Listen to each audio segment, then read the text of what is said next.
Welcome in, guys. It was another, I wish I could say, exhilarating night in the NBA.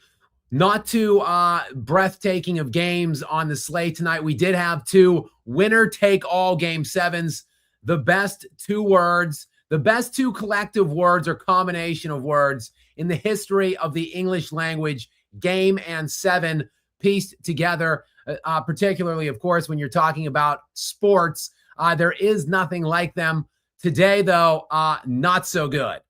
We had two game sevens on the tap, both in the Eastern Conference. Actually, both these game sevens, the winners to be taking on each other into the second round, which, speaking of that, the two games today concluded the first round. We are officially complete through the first round, and moderator Gary and I are here to break down the second round. To preview the second round. We will make our picks and projections, and hopefully my picks and projections fare a little bit better in the second round than they did in round one. So that is something that we will be getting to at some point in tonight's show. But first, we did have those two game sevens, and they were two pretty robust home favorites today in both the Detroit Pistons and Cleveland Cavaliers. The Pistons 9-point favorites by tip. The Cavaliers 7.5-point favorites by tip, and neither one of those two teams would disappoint. The game that you just concluded watching, the Cleveland Cavaliers 114-102. The Toronto Raptors, credit to them, they put up a lot of fight in this series. They did win last game to push it to a winner-take-all game seven that was played out in Cleveland. The Cavaliers had a lot of pressure on them. Obviously, look, they were the number one seed in the Eastern Conference last year that flamed out too early.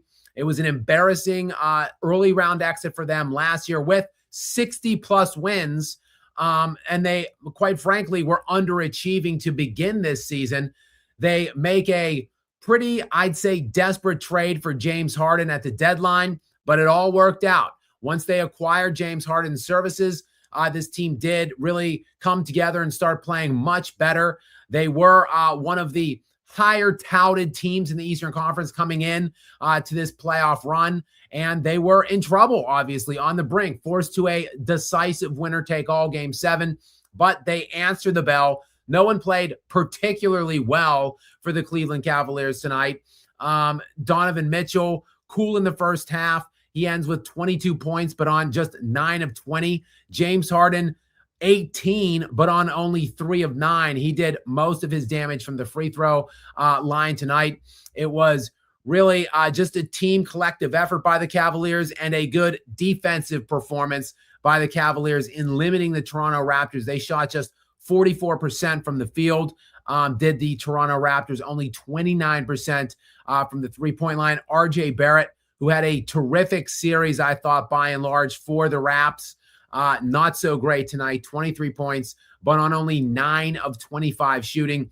Scotty Barnes, 24 points, 8 of 14. The future is bright for Toronto. They do have, I think, a bright future ahead of them, and hopefully this is just the beginning for the Raptors. I think maybe there are some trades to be made, maybe some acquisitions in the offseason for the Toronto Raptors. Maybe we can discuss that later on. But on this night, it is all about the Cleveland Cavaliers, who do not disappoint and underwhelm. They do move on now into the second round, and we'll see what this roster has in store for us and for the city of Cleveland. Believeland moving on into the second round, where they will be taking on the Detroit Pistons. That was decided earlier in the day in yet another beatdown massacre, if you will, at the Palace of Auburn Hills. The 60-win team, the 60-22 team, the Detroit Pistons, with the number 2 ranked defense in the regular season, the number 1 ranked defense in the postseason now, and they really flexed that defensive muscle and prowess in the last 3 games of this series. After they looked like a shell of themselves, they looked like a fraud 60-win team, a fraud number 1 seed for the first 4 games really of this series. When it was 3-1 Orlando, of course, Detroit took care of business in game 5, where things shifted back to Orlando for game 6, and that really was the Magic's opportunity to end this series and to become just one of the very few 8 seeds in league history to dispatch of a number 1. And they were absolutely dominating Detroit in game 6 to begin that game. At the end of the first half in Orlando, with the Magic up 3-2 in that series, Orlando was up by 24 points. It looked like a foregone conclusion that Orlando was going to be moving on into the second round, but not so fast because, like I said, the Detroit Pistons flexed their defensive muscle over the last 3 games, predominantly last game and this one, mainly in the second half of that game in game 6 in Orlando, where the Pistons held the Magic to 19 points in the second half, 11 points in the third, and 8 points in the fourth, a quarter where Orlando shot 1 of 20 from the field, and the Pistons storm all the way back from a 24-point deficit at halftime in game 6 to stave off elimination, a 14-point win, massive swing from one half to the next in that game. And the writing really was on the wall after that massive comeback by Detroit, with them returning home to play at home to try to complete the 3-1 comeback. And so they did, 116-94, a dominant win for the Detroit Pistons. And really just shout out to Cade Cunningham, who had an amazing series in this first round opener. Really, look, he had an amazing season. He's going to be first team All-NBA, likely to finish top 5 in league MVP vote. Maybe, we'll see. Remember, he only played 64 games, but he did win his appeal with the NBA league offices for eligibility for year-end awards and first team distinction. He was coming off that collapsed lung that made him miss a number of games to end the season. He came back and kind of ramped up at the end of the regular season, and he showed no ill effects in this first round. An amazing series from start to finish to him. He really was the only consistent mainstay for the entirety of this series for the Detroit Pistons, and he showed up big time tonight. 32 points, 10 of 18 from the field, 12 assists for Cade Cunningham. And guess who else showed up for the Detroit Pistons today? I keep saying tonight, but today they were the 3:30 tip. Tobias Harris. Guys, Tobias Harris for me. Remember that. Remember Jimmy Butler mocking Tobias Harris and mocking the Philadelphia 76ers for going with Tobias Harris over him. But Tobias Harris, big series really, big last 3 games while the Pistons were staving off elimination in 3 straight games. And big game tonight in game 7, 30 points, 11 of 18 from him, plus 22 on the plus minus. Tonight, Cade Cunningham got enough help. Jalen Duren, who has been, much maligned in this series, really only averaging around 10 points per game. This was a 20-point per game scorer this year in making his all-star berth, and really just shut down primarily by the Magic defensive premise in this series. But Duren was big tonight, 15 points, 15 rebounds, plus 27 for him. The defense has been great all postseason. The defense was great all regular season.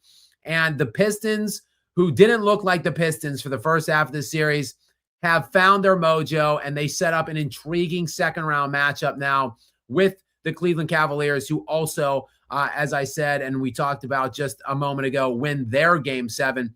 On the other side of things now for the Orlando Magic, Paolo Banchero had some really good moments in this series. He had a 45-point game. In one of them, he had 38 today on 14 of 25 shooting, 9 rebounds and 6 assists. He is a great young player, and the future is extraordinarily bright for him. Franz Wagner, who is the second guy there, the second option, well, he missed the last 2 games with that dreaded soft tissue injury. So Orlando really just left now, wondering what might have been had he been able to play in Game 6, and had they been able to close off that Game 6, in which, again, they were up by 24 points at halftime at home with a closeout opportunity. No Franz tonight either, and really no offense for the Orlando Magic other than Paolo Banchero. And you got to wonder if there are some changes that need to be made now in the offseason for the Orlando Magic to get to the next level, because they have been one of these trendy, sexy teams coming into the season for now 2 years in a row, and 2 years in a row they're out in the first round. 2 years in a row they play from a deep seed line. They play, I believe they were the 7 seed last year. They played the Celtics and were eliminated in the first round. 8 seed this year, play the Pistons, eliminated in the first round. So obviously the Magic need to stay healthy next year, and they need to get an upper seed line and stop playing from down in the play-in range if they want to get to that next level. Their defense was good throughout large stretches of this series, and throughout large stretches of this series, they looked like they were the superior team. They looked like they were better than Detroit. So it just wasn't meant to be for Orlando, undone a bit by injuries. But I think that this roster is missing something. There's a lot of good pieces. They do have a lot of good defensive components, but they clearly need more in the half court. I think they need a point guard really to put Banchero and Wagner in better situations and opportunities. I wonder where they could get a point guard. I wonder, is there a third-team All-NBA point guard who made his first career All-Star appearance this year? Playing, I don't know, somewhere, Denver maybe. Perhaps there might be some kind of an off-season deal that could be struck between Orlando and Denver for some of these long defensive stud athletes that Orlando has. I don't know. I'm just spitballing. Perhaps we can discuss a little bit of that as well. But guys, welcome in to all of you. Welcome in to moderator Gary. Gary, shout out. Thanks for being here. Say hello to the people, Gary. Yes, sir. I am just really excited about tomorrow night's game between the Spurs and Timberwolves, and I am just really torn. It looks like Anthony Edwards is questionable for tomorrow night. I would like it if he played because I want the Spurs to get tested with the Timberwolves when they're full strength. But then again, I don't know if it may actually be a detriment to the Timberwolves if he played. What do you think? Well, Gary, first of all, I know you're muted now. Give me a thumbs up. Let me see a thumbs up if my internet connection has been okay, because I've had some internet issues as of late. But okay, I'm getting the thumbs up. So thankfully, it's all good. Yeah, I would be very surprised if Anthony Edwards plays tomorrow. Look, as you know, Gary, as I always say, game ones are way more important than anybody gives them credit for being. I think game ones are tone setters in the series, and they are, in my estimation, must wins for the home team. No big deal if the road team loses game one. It is a huge deal if the road team wins game one. But that game is far more important to the Spurs than it is to the Timberwolves. The Timberwolves have played in back-to-back Western Conference Finals series now. The Spurs are making their first postseason appearance since, 2017 or something, 2017 or 2018. This is a very young, unproven team in the postseason to this point. So I don't really think this game one is important at all to the Minnesota Timberwolves. I wouldn't rush Ant-Man back at all. They've obviously been gelling without him, playing very well without him. If you leave him out, then you have even less pressure on you to take that game. You're playing with house money essentially already in game one. Pressure firmly on the Spurs. So I'd roll it out with what they've been doing, see what happens, then assess going into game two if you feel the sense of desperation that you need to go ahead and try to rush him back or activate him. If you steal game one, then you just leave him out still for game two, see what you can do. At worst case, you get the split and you go back to Minnesota. You buy him a couple more days of rest, and then you can bring him back. I'm shocked that it's even this close for him to be coming back. Like, I'm very, very surprised. I talked about it though a few days ago. He's a tank. He's kind of like, again, LeBron James. Giannis not so much now because Giannis has been hurt like every year. But I'm thinking more like, do you remember the Milwaukee Bucks run when they won the NBA championship and Giannis suffered some gruesome looking like knee hyperextension? And I'm like, oh my God, his season is over. Like, he's going to be out for the rest of the playoffs and into middle of next year probably. And then he missed like one game in the postseason and then came back and was utterly incredible in the final series. And LeBron, we see it all the time throughout his career.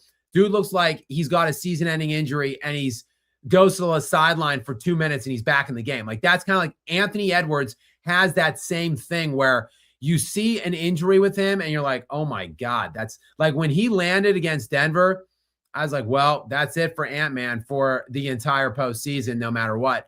And now he's questionable already. So he missed whatever, 2 games. He's missed 2 games so far, and he's questionable to play. I don't think he will.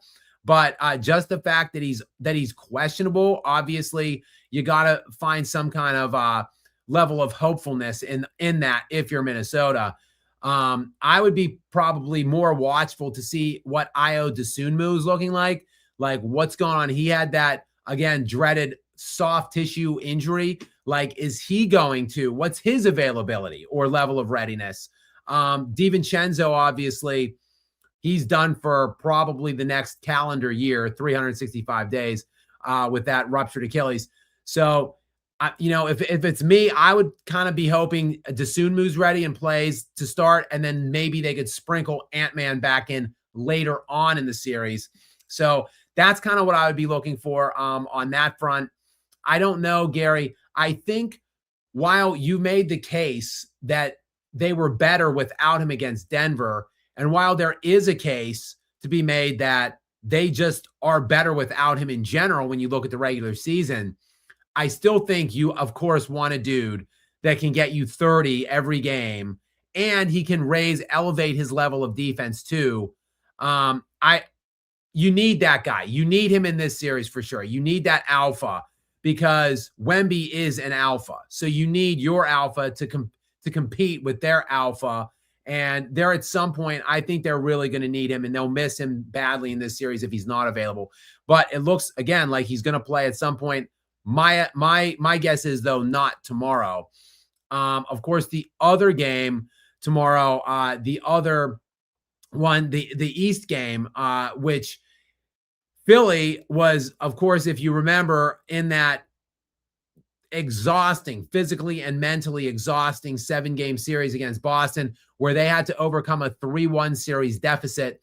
Joel Embiid was like limping all over the place, like dragging his leg, laying on the ground, like looked like the guy was ready to die on the sideline. And he finished out game 7 heroically. But this is a guy who's, we don't even have to go through the vast past and the injury history that Joel Embiid has had. Missed the first 2 seasons of his NBA career with injuries, has played roughly half of the games that he's been eligible for in the 10 years since he came back from those 2 years of missed injuries that he missed with injuries to start his career. So, Embiid, look, he played half the games this year. He's just literally plays half the time. He's a part-time player, but he played heroically with guts in that game 7. But now, look, he looked not right. He was banged up. He was hurt. And now he's had 1 day off. So who knows? That Paul George, who knows? He had some kind of illness in that last game. He played through it. He played well. Obviously, this team is now led by Tyrese Maxey. I know everybody loves Joel Embiid still. Everybody still thinks if he can ever get on the floor, he's still like a top 2 or 3 player league-wide maybe. Tyrese Maxey is the best player on this team right now. They will go as far really as he can lead them. So we'll see tomorrow night what he has, what they have. Again, on the heels of a mentally and physically exhausting 7-game series, the Knicks have had a couple days off.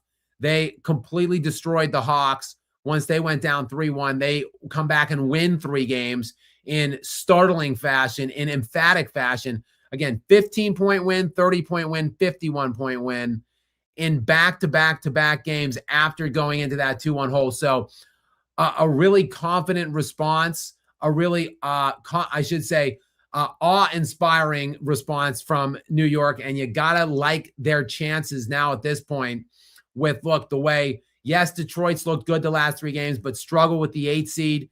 The Cavaliers pushed to 7. The Celtics out. You got to be liking the New York Knicks chances at this point if you're looking at the way this bracket is shaking out. But that Philly Knicks series is probably going to be a fun one. Those two, no love lost. They're, those cities are close to each other, historic sports rivals. So that's going to be, to me, a very fun second round series. It's weird. We go into this thinking the West looks so great. The West is going to be crazy. And now all of a sudden, like, the East kind of has more compelling matchups going on, I think, for it. The Cavs and Pistons is a good matchup. And the Knicks and the Sixers are a good matchup. And really on the other side in the West, Gary, just talking about the second round now and kind of setting that bracket, the West has, of course, tomorrow we just kind of mentioned that the Spurs and the Timberwolves, but the Timberwolves, no DiVincenzo, no Anthony Edwards, Ayo Dosunmu, who knows? Gary, that line, believe it or not, I don't know if you know. You can give me a thumbs up or thumbs down. Are you aware of you do not know what the spread is for tomorrow night's game? I don't really pay attention to that much. Yeah, well, I pay a lot of attention to that. I'm always looking at that, and I just want to just double check and confirm if the line has moved at all since I looked at it last. That's a no. What do you think, Gary? Take a guess. What do you think San Antonio is favored by tomorrow? Oh, I didn't even know they're favored. Okay, what would they be favored? I would guess, I'm going to say somewhere between like 5 to 6 points would be my guess. I mean, you said you didn't know that they were favored, but that doesn't surprise you, right? That they're favored, right? You expect I didn't know. I thought you were going to ask me to guess who I thought was favored and by how much, but you gave me who was favored. I'd say probably Spurs by 5 or 6 because they're at home and Anthony Edwards is questionable, but most likely not going to play. And for the record, if Anthony Edwards is not 100%, he needs to do his team a favor and sit out because that defense will eat him alive. He's not going to be able to go out there and hobble around with Stephon Castle and Carter Bryant rotating off of him. And Wembanyama from time to time. So 5 or 6, says Gary. How does minus 14.5 grab you, Gary? 14.5 is what San Antonio is favored by. 14.5?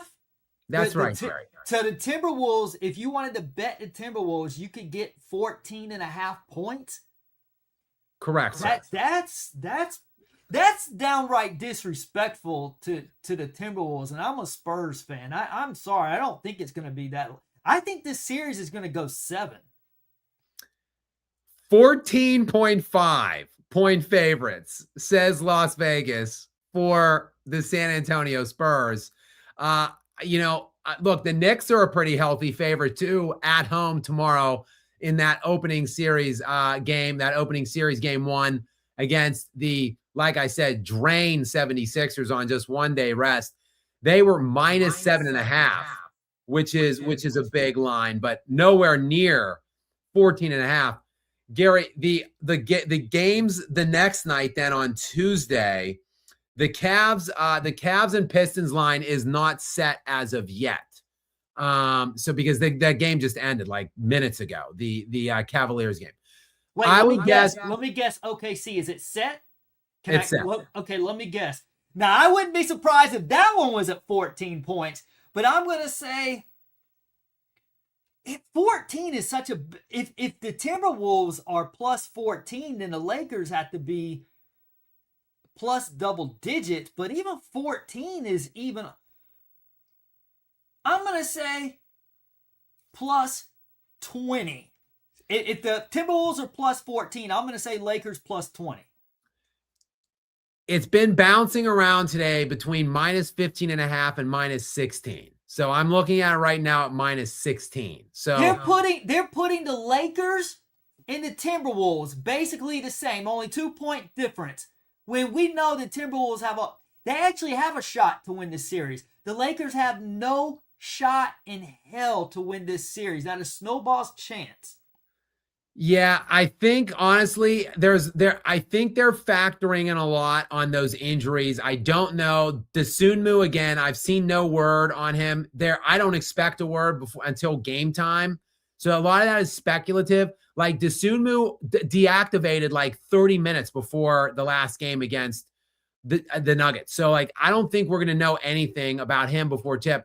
Anthony Edwards, I would anticipate, is not really questionable. I'd say he's more like doubtful or just outright out.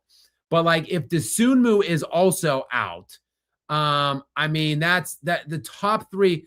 I still think that the Wolves would play within 14 of the Spurs. So that line to me is a joke. But just in general, it's the second round of the playoffs. And I know injuries are somewhat a factor because Luka's probably out for several games still. I haven't heard anything about him either. So if Luka were in, if Ant-Man were healthy, whatever, the lines would obviously not be this big. But the fact that, again, like I said in the lead up here, the Western Conference playoffs were this big, oh, we can't wait to get into these Western Conference playoffs. All these great teams, all like so many good competitive teams here. Like every round is going to be so compelling through the first round. The second round is going to be so good. Like both series in the West in the second open minus 14.5 and minus 15.5. Like so non-compelling. So it's crazy that really the East has flip-flopped. Like the East has the more compelling series now. Again, unfortunately, a lot of it does have to do with injuries. But look, I think Oklahoma City is going to just eviscerate LA no matter what. Even if whether Luka was healthy or not doesn't really freaking matter to me. So Gary, we can kind of go down the tree, maybe you and I, and do a little picks, prognostications, say things that we're looking for or expecting to see in this second round. I'm going to stay on top of these super chats tonight so I don't get too far behind on them.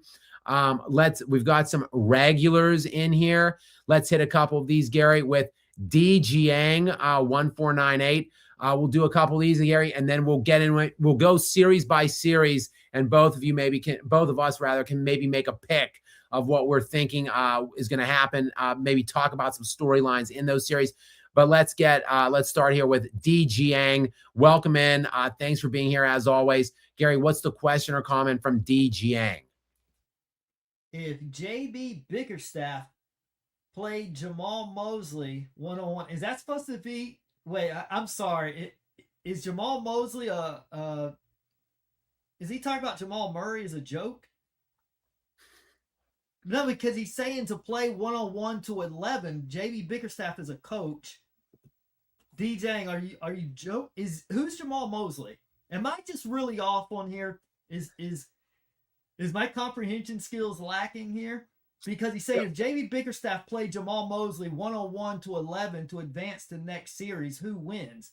Jamal, obviously he's not going to beat a player, which is why I thought it was a joke. Did he mean Jamal Murray as a mock against Murray? He was the opposing head coach in this one, Gary.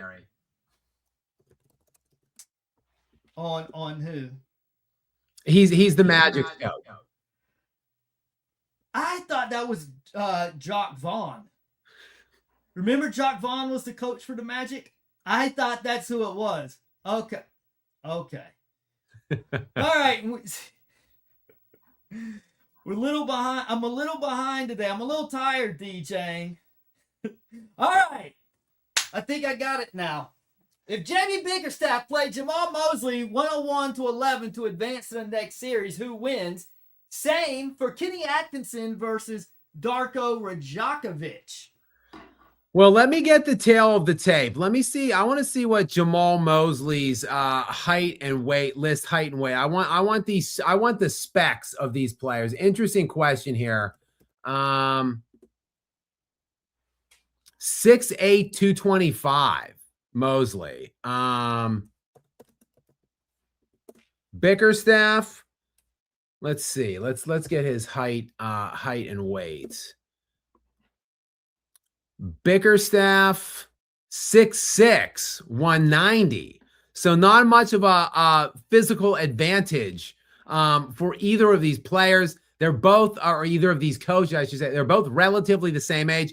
I think one born in 79, one born in 78. That's a great question. I think I might take I think I would probably take Bickerstaff. Is it to 11 win by 2? Typically it's to 11 win by 2. I would take Bickerstaff 12-10 over Mosley. So nothing would change. I still like the advancement. On the other side of the coin, though, in the East, Game 7 we saw tonight, I'm going with my main man, Darko Rajakovic, over Kenny Atkinson. So, and I don't think it would be close. Darko, it's a complete crap. I know that guy is a hard-nosed, tough competitor. That's outrageous. With one of the great post-game press conferences in NBA history, I'm saying he would easily dispel of Kenny Atkinson in a best of 11 or a first to 11 one-on-one. I'm saying like 11-1 Darko over Kenny. So the Raps actually would have advanced into the second round if we were just going on the strength of like a Troy type battle between the head coaches. Gary, or the movie Troy with Brad Pitt, where like the opening sequence where like the whole armies are about to battle, and instead they're like, well, now wait a second. The two kings are like, wait a second. What if just you put up your best guy and I put up my best guy, and the winner, like, we win. Like, whoever wins between that, and then, hundreds, thousands of these soldiers won't have to die. So if they did that kind of a thing where Kenny and Darko just showed up tonight to the arena and we're like, wait a second. What if instead of playing a basketball game, you and I just went one-on-one and the winner just moves on? If that happened, actually Darko and the Raps would be in the second round, in my estimation. But shout out to Kenny Atkinson. Last year, I do believe, was his first year, actually, and a huge increase in wins. They won, I want to say they won like 46 games 3 years ago. And then last year, they jumped up to like 63 or 64 wins with the same exact roster. And then, of course, injuries kind of choked in the playoffs as well, a little mixture of both, really underachieved in the postseason. They come out of the gate underwhelmingly this year, and kudos to the front office. They pulled the trigger. They made a bold move. James Harden, I thought it was kind of a joke of a move, worked out. He's really fit in there. He's been good by and large all year, and in this first round of the playoffs. Cleveland lives to fight another day, and that's a compelling series. I'm interested to see. I'll keep looking in as we go and see if the line ever sets for that game on Tuesday. I'm interested to see. I would guess the Pistons open maybe minus 3.5, possibly at home against the Cavs for game 1. So really, that, I'm telling you, these East series are better than the Wests now, which I did not see that coming into the postseason. The Incorruptible is in now for back-to-backs. Thank you so much, Incorruptible. I know I could always count on you being here. Welcome to the party, my friend. Gary's giving me a little pause. Go ahead, Gary. I think the Spurs and Timberwolves is going to be an excellent series. Lakers and OKC should be lopsided, but I really think the Timberwolves and Spurs are going to be a really compelling series. I think it's going to go 7. Well, Gary, we will get into that. We can break that down, you and I. I know you have a thought on that series, and I know you have good insight on the Spurs. And I agree, people might be prematurely writing off the Timberwolves. So we can definitely discuss that series. But let's clear some of these supers just to keep up on them, just so we don't get avalanched like last night. If any of you are joining us tonight who were not here last night, that was a robust runtime on that live stream. It was a 4 hours and 43-minute live stream, which really set me behind the 8 ball all day today. I'm still dragging. So I'm going to stay on top of all of your generous super chat questions because I love to answer them and I spend time on them because I really do enjoy. A lot of these questions are good ones. So I don't want to get too far behind. I'm going to stay ahead of the game on these tonight. But yeah, we'll clear some of these and then we'll punch out some series previews for the East and West second round, which we are now completely set following these 2 game 7s today, Gary. But let's bring the incorruptible in for back-to-back questions here. Thank you. Welcome in, my friend Gary. What's the first one of 2 from him? Traffic cone Nikola Jokic versus plus Mamba versus Air Jordan and Ticket. Who wins? I think KG edges out Nikola in 2-on-2. Shout out to the Jokic haters. Yeah, it's a tough one. I think probably I would go with Jordan and KG as well. Just too much defense in the half court in the 2-on-2 setting. Yeah, I mean, plus Kobe is not really that good of an operator in like screens and picks and like the action that runs well with Nikola Jokic. Kobe's an isolationist through and through. So I really don't think their offensive games, Jokic and Kobe's, would mesh.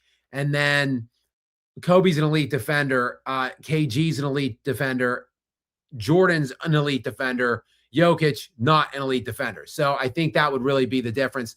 In fact, did you know, chat and Gary, Kobe Bryant, Michael Jordan, Kevin Garnett, and Gary Payton, all 9 first-team All-NBA defensive selections, tied with each other for the most first-team selections in league history. So 3 of the 4 guys with 9 first-teamer selections on defense in this game, 2 of them playing with each other. So those are the 2 that would win this game, in my estimation, incorruptible. Go ahead, Gary. Let me adjust it here. What about Mamba plus Hakeem Olajuwon versus Jordan and Ticket? I'm going in that case, I'm going with Kobe and Hakeem. I think because prime Kobe will neutralize prime Jordan to some degree. I think they're closer than I think Hakeem is just better than KG. Better, he has a bigger advantage on KG than Jordan would have on Kobe. And both Hakeem and Kobe, elite offensive forces, but their defense. Again, I know the Incorruptible is a huge KG guy, and I love KG too. But Hakeem is arguably, to me, the best defensive player ever. He's right up there. To me, it's between him and Bill Russell, pretty much. So yeah, I would go with the Dream and the Mamba in that case, Gary. Good alternate question to the Incorruptible, who just wanted to slide a little Jokic hate in there. The Incorruptible is back in with his second one. Go ahead, Gary, with his second question. The OKC Lakers series will tell us how unserious OKC still is. The Spurs won't play games like OKC does, and if OKC still sandbags, then Spurs in finals. Yeah, it's going to be interesting. You're right. Oklahoma City played with their food a lot last year. They were very unserious. I've just a ridiculously unfocused run by them. They were so much better than every team they played last year, and a lot of those teams had injuries as well. I think they viably should have lost like 2 games, maybe 3 all postseason. They lost 6 games in 2 series last year in the playoffs. So they should wax the Lakers. They should 4-0 them.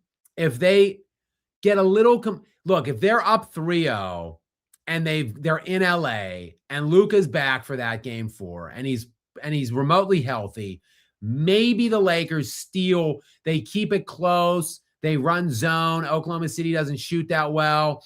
They keep it close and then the Lakers kind of snag a game at the end by like a point or 2. And then they go and lose by like 70 in game 5 in the closeout to be gentlemen swept.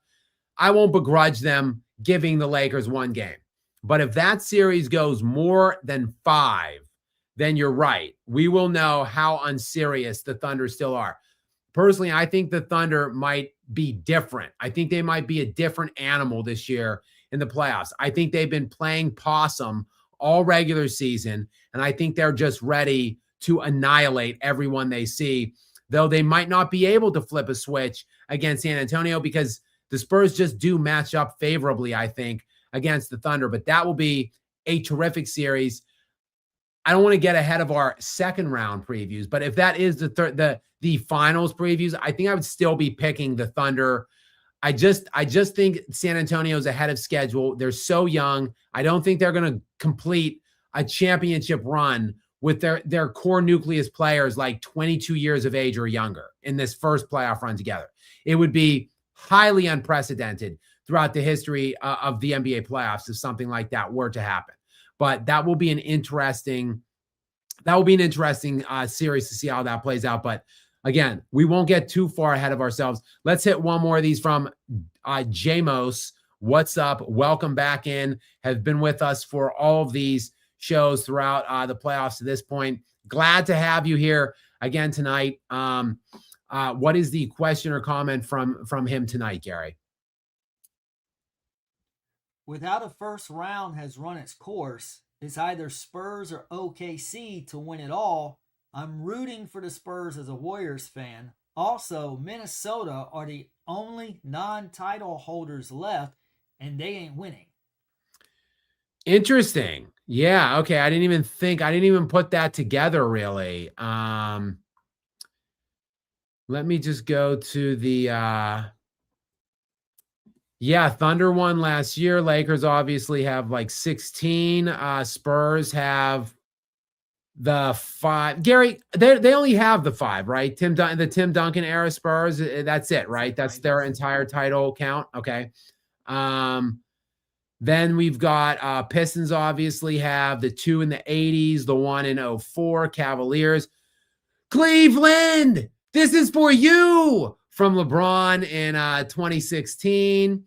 And then the Knicks obviously like 73, their last chip, and the 76ers 83. So yes, these teams have all won other than the T-Wolves, but many of them not for a very, very long time. I just referenced the Pistons haven't won in over 20 years. The Knicks and the Sixers won before I was born, and the Knicks way before I was born. So it's been like 40 plus years for both of those teams. So yeah, they've won, but it's been a very long time, Jamos. But good observation. I didn't really piece that together. But you're right. Minnesota will not be winning in my estimation. Even if they somehow get through this series, I do not think they will be able to beat the Thunder in the Western Conference Finals. But it will be tough for them to get by the Spurs. Gary, I know you think that Minnesota matches up fairly well. They do have the injuries. We will get into, we can start, maybe we'll end with that series actually, Gary, since it's one of the more compelling series, or at least it should if Anthony Edwards can get back. Let's hit one more of these things, Gary. Vinsanity the Great, another reg who's been here with us basically for the last week since we really started coming in and doing these shows post-game. Gary, what's the question or comment from Vinsanity the Great? It's a complete crap. But at least I don't have to hear about LeBronto no more. I'll be rooting for Canada's other team in OKC with SGA and Dort. Yeah, condolences, Vinsanity. I am a Raps fan, kind of. I love Darko. So I was rooting for you guys. Bright future. Look, maybe we can make a deal. Maybe we can either get Jokic to Toronto, or how about you take Jamal Murray, the Canadian, get him back and give us, I don't know, Barrett, maybe one or two of your other good players. I think maybe we can talk about some kind of trade for Denver, which there is an offseason report about Denver that I can get into a little bit later, perhaps. Allegedly, actually, I'll just get into it right now, real quick. You want to get Darko fired? Because that's what would happen if Jamal Murray played on the team. Yeah, Vinsanity, to your point, you do have you have Toronto Light or Canada Light in OKC with a couple Canadians over there. So you at least have them. But yes, there is a report coming out from Shams Charania of ESPN, the insider, the ESPN inside guru to the NBA, broke the news that unfortunately David Adelman's job is safe. They are expected to retain his services moving on into next season. They are also apparently not going to be trading Nikola Jokic. And Shams in the same report offered that Jokic is likely to sign his, I want to say it's $280 million extension, which is just a stupid 5 years, $280 million. So he is at maybe 278, but what's a couple mil between friends when we're talking about 300 almost? So he is expected to not apply any pressure on them whatsoever and just sign that extension. I hope that report is inaccurate and he doesn't do it. But finally, also, according to Shams within the same report, while they are not going to entertain trading Jokic, they will be taking calls on literally every other single player. So that is good to hear. Jamal Murray hopefully has played his final game in a Denver Nuggets uniform. Maybe we can talk about some potential destinations later tonight if we have time. But Gary, let's go ahead and let's just go ahead and go through the bracket. Which series would you like to start with? Knicks and Sixers are first game tomorrow, so I say we go there. Okay, sir. All right, sir. So the Knicks, as I said, minus 7.5 for tomorrow. And I think the Knicks probably a fairly large favorite at this point, just because it seems to me that the 76ers kind of shot their wad, I think, in the first round. I mean, they laid it all out on the line. You got to really respect and admire the way Joel Embiid played and really all that whole team. Tyrese Maxey, terrific young player. I think the world of him. But look, the Knicks have a very legitimate playoff constructed type team that is really built for postseason success. They've been there before now. This is their really third year at a run of it. And I think they're just ready to finally take the next step. Not only get into the finals, but the East Finals, but get into the NBA Finals. So while I expect the Philadelphia 76ers, who when healthy are as compelling of a team as any team in the NBA, and they're big three, as good as any big three in the NBA, I just think that the Knicks' big two of Brunson and Towns, and then the supporting cast, the totality of that squad, the home court advantage, the fact they're the healthier, fresher team, I just like the Knicks to prevail in this series. Though it wouldn't surprise me, Gary, if this one went 7-2. So it's not like I don't think that the 76ers are going to get blown out. I could see them piecing it together, finding a way to 3 wins. But my pick here, I think, would be the Knicks in 7 to move on to the Eastern Conference Finals, and Brunson with another massive series. I think him versus Maxey is going to be just poetry in motion, I think, in this second round. What do you think about this matchup? Well, I disagree with what you said a few minutes ago that Philly will go as far as Maxey takes them, because I think Maxey's going to ball out regardless. I think they're going to go as far as Embiid's health takes them. If they're fully healthy, which I don't, I hate it so much because he was so good in like that first half, and he stuck it out and grinded out and finished, but he was hobbling. He was limping around on one leg in the fourth quarter. And I mean, like limping down the court, like literally. I thought he was going to go out of the game, but he mustered it up and stayed in there. I just don't see him playing a whole seven game series. So therefore, I see the Knicks winning. But if he does stay healthy, and if Paul George can get off his podcast and stay healthy, I don't know. That's like a split, a healthy Philly team versus this Knicks team. What do you think? If George and Embiid played the whole time, do you think Philly could win this? I mean, it really depends on Joel Embiid's health. It really does. Look, I've said a lot of negative things about Joel Embiid in my time. So I'm not going to try to pretend like that didn't happen. But the guy, when most of my criticisms primarily are because of his inavailability, one, which I do think is somewhat, I think he plays a factor in it. There are some guys that are just injury prone and they just can't get or stay healthy. But I think that somewhat the decisions and the way that you train and manage yourself off the floor factors in your availability and durability on the floor.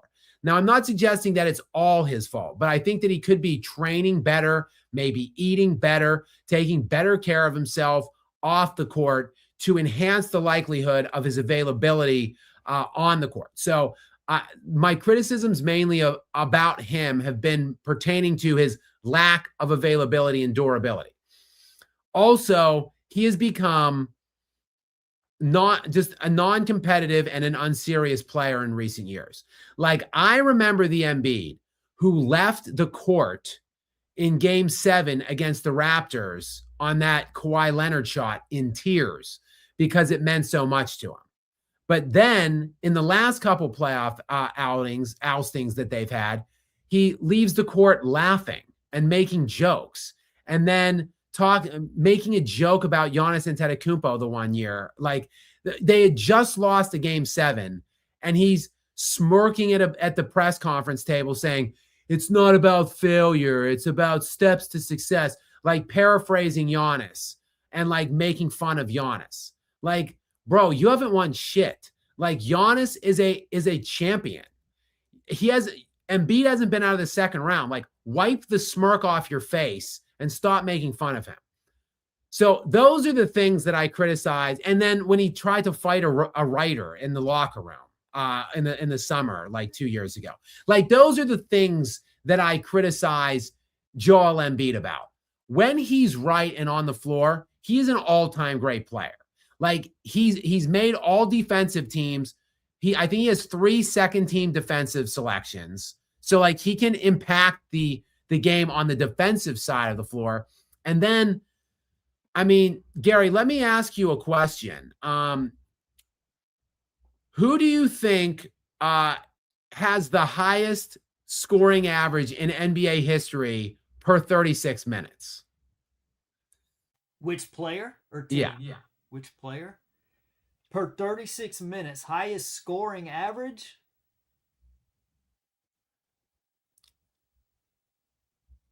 I mean, the names that are coming to mind, obviously Jordan, Kobe, and Durant. I really don't know off the top of my head. Well, Gary, that was a leading pointed question, because the answer is Joel Embiid has the highest per 36 minute scoring average in league history. I'll just read you the top 5. And some of this is era specific, obviously. Shai Gilgeous-Alexander is 5th. George Gervin, though, is 4th. Michael Jordan is 3rd. Luka Doncic is 2nd, and Joel Embiid is 1st, all time in NBA history in points per 36. And it's really, honestly, it's not close. Like, Shai, 27.5 points per game, or per 27.5 per 36. Jordan, 28.4 per 36. Luka, 30.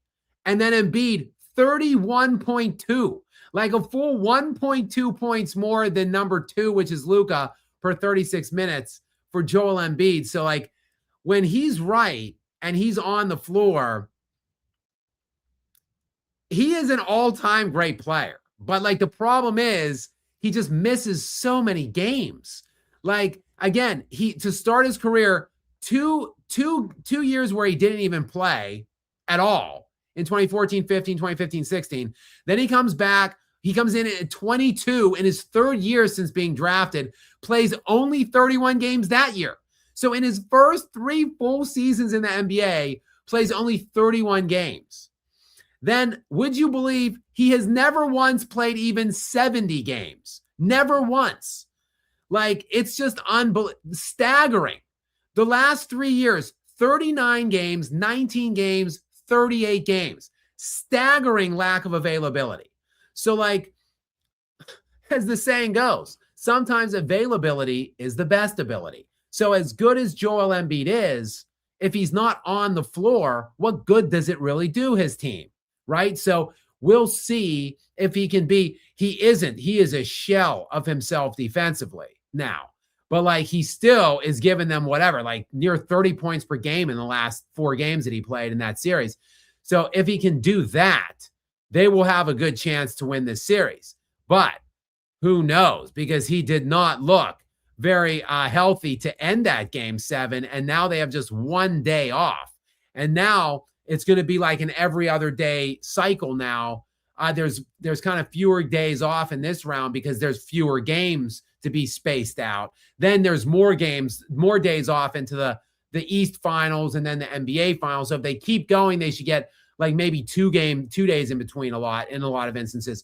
But in this series, I haven't checked it yet. Yeah, let me just do it right now and check the series layout, the schedule, if you will. 5-4, 5-6, 5-8, 5-10, 5-12, 5-14. So literally games 1 through 6 is every other day. So you just get 1 day off in between. So it's not like 2-3 days off that you were getting in the first series, because the NBA had 8 different series that they're trying to space out, obviously. So I don't know. It just doesn't bode well for Philly. We've always known that their issue really is the uncertainty around not just Embiid, but Paul George too. And now that they had to play it to the bone in 7 games in the first round, well, see, that's part of the issue with these injury-prone teams. That's another thing you and I were, as we were having a conversation about the Nuggets through the first round, like that's another element of the conversation when me and you were bickering about it one-on-one. Like I was saying, like, look, blowing a 19-point lead in game 2, it's over. Like even if they somehow scratch out a win, the difference between 2-0 and 1-1 is like a 5-game versus a 7-game. And the Nuggets are ridiculously injury prone. So they need to be stacking as many days off they can get from series to series to series, because that accumulation of all the extra games you have to play as it goes, it's more probable that your injury prone players are going to start dropping like flies. Now, I'm not saying that the Sixers should have beaten the Celtics in 4 or 5 games. Obviously, they were the 8th seed or the 7th seed. So just for them to get through is an accomplishment, but it took them 7.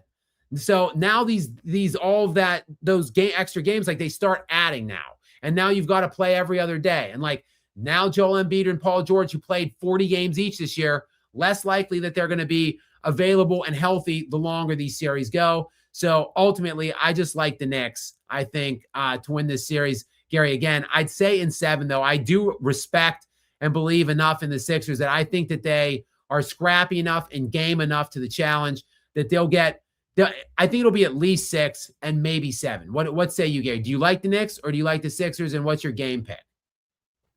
Okay, when you said my game pick, what is that exactly? Are you talking about how many games? Oh, okay. I'm gonna say I'm gonna use a qualifier here because honestly, I'm not confident either way. I think Philly can win if they're healthy. I just don't think they're gonna be healthy. So I'm taking the Knicks. But if Philly's healthy throughout the whole series, I think they would win. But I don't think they're gonna be healthy. I just can't see Embiid going 4 to 7 games. Paul George also. Now, if everyone had the same health status as like Maxey, then I would definitely take the Sixers. I just don't trust the Sixers' health, so therefore I'm taking the Knicks. I'm going to say if it's an early injury, I'll say Knicks in like 5, maybe maybe 6. But that's the thing is picking even the amount of games, because if Embiid goes down in like game 1, then I'd say it could be a sweep, easy. But then again, New York always seems to get in their own way. New York, it doesn't hardly matter. No matter if they can play a clearly inferior team and probably have to win in overtime in game 7. That's just how the Knicks are. They like the theatrics and everything. So I don't know. I'll probably say Knicks in 6 if I had to absolutely make a guess. But the whole health issue, it just really throws a monkey wrench in everything for me. Fair. And just to update you guys, I was speculating on what the line might be earlier. It hadn't set yet between Cleveland and Detroit game 1. I said my guess would be -3.5. Yeah, they just said it, -3.5. So I was spot on. Shall we just attend to the east side of the bracket, Gary, and move on into this next one, the Pistons and Cavaliers? In this is a pretty compelling series to me. Again, 3.5-point favorite for the Pistons at home. They struggled at the beginning of that series against the Magic. They were 3-1, down 3-1 to the 8th seed to begin that before really fighting back in a major way, primarily in the last 6 quarters. They really just outclassed the Magic in the last 6 quarters, which also you got to factor in it played at least a factor. Franz Wagner, the number 2 option for the Orlando Magic, didn't play the last 2 games. The Cavaliers, meanwhile, they came on in game 7 after being forced to that game 7 by the Raptors in game 6. The Pistons are tough to read. I do not believe in their offense around Cade Cunningham. I think they really have to bolster that side of the ball around him in the offseason. Their defense is elite. There's no question about it. They're the number 2 net rated defense beyond Oklahoma City in the regular season, the number 1 net rated defense in these playoffs. Gary, I don't know though. I know you're on the Pistons. I think you think the Pistons might get out of the conference. I'm going out on a line here, and I'm doing it with a team that has little game James Larden, playoff choke specialist. But I'm sniffing a Cavaliers win for some reason in this series. I think Cavs in 6. I'm going with the Cleveland. This one is for you.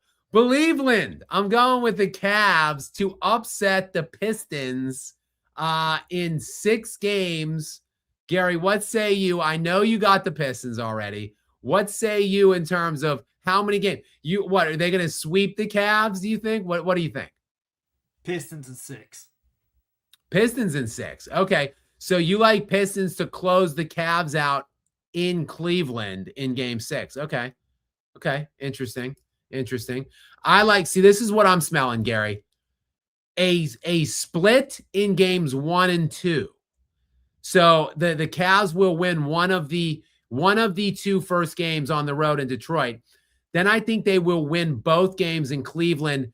Detroit will then win game 5 in Detroit to push it back, and then Cleveland will win in game 6. So basically, I'm saying the same breakdown as what Orlando did to Detroit, but unlike Orlando in game 6, who blew a 24-point lead at halftime, I think Cleveland have the dogs to close them out in that game 6 at home. So I'm going, I have the potential to look like a fool on this pick, Gary. There's no doubt about it, because Cleveland is a high variance team. They could be great or they could be ass. And when James Harden is a significant player on your squad, there's always a startling reality that you could just shit your pants in any single game or series. So I could look very stupid in this pick, but I don't know. Something about the Cavs there's just something telling me the Cavs are going to win this series. What do you so you think mainly just defense and Cade Cunningham really are going to decide this series? That, and I don't trust James Harden. I did pick them to beat the Raptors, but look how look, they should have beat the Raptors in 5, to be honest. And not a knock against the Raptors, just the Raptors are just so inexperienced. And you've got like Harden, who's got tons of experience. He's a veteran. I mean, he's on the last chapter of his career. Donovan Mitchell is really good. He's like in his prime. They should have beat the Raptors in 5. I know Scotty Barnes is a nice piece, but he's a young pup, on the come up. I don't know what it is. I give them credit. I mean, that was a good win tonight, but I just when I see them, I'm just not afraid. Like if my Spurs made the finals and we were up against the Cavs, I'd be like, feast time. Let's get another sweep.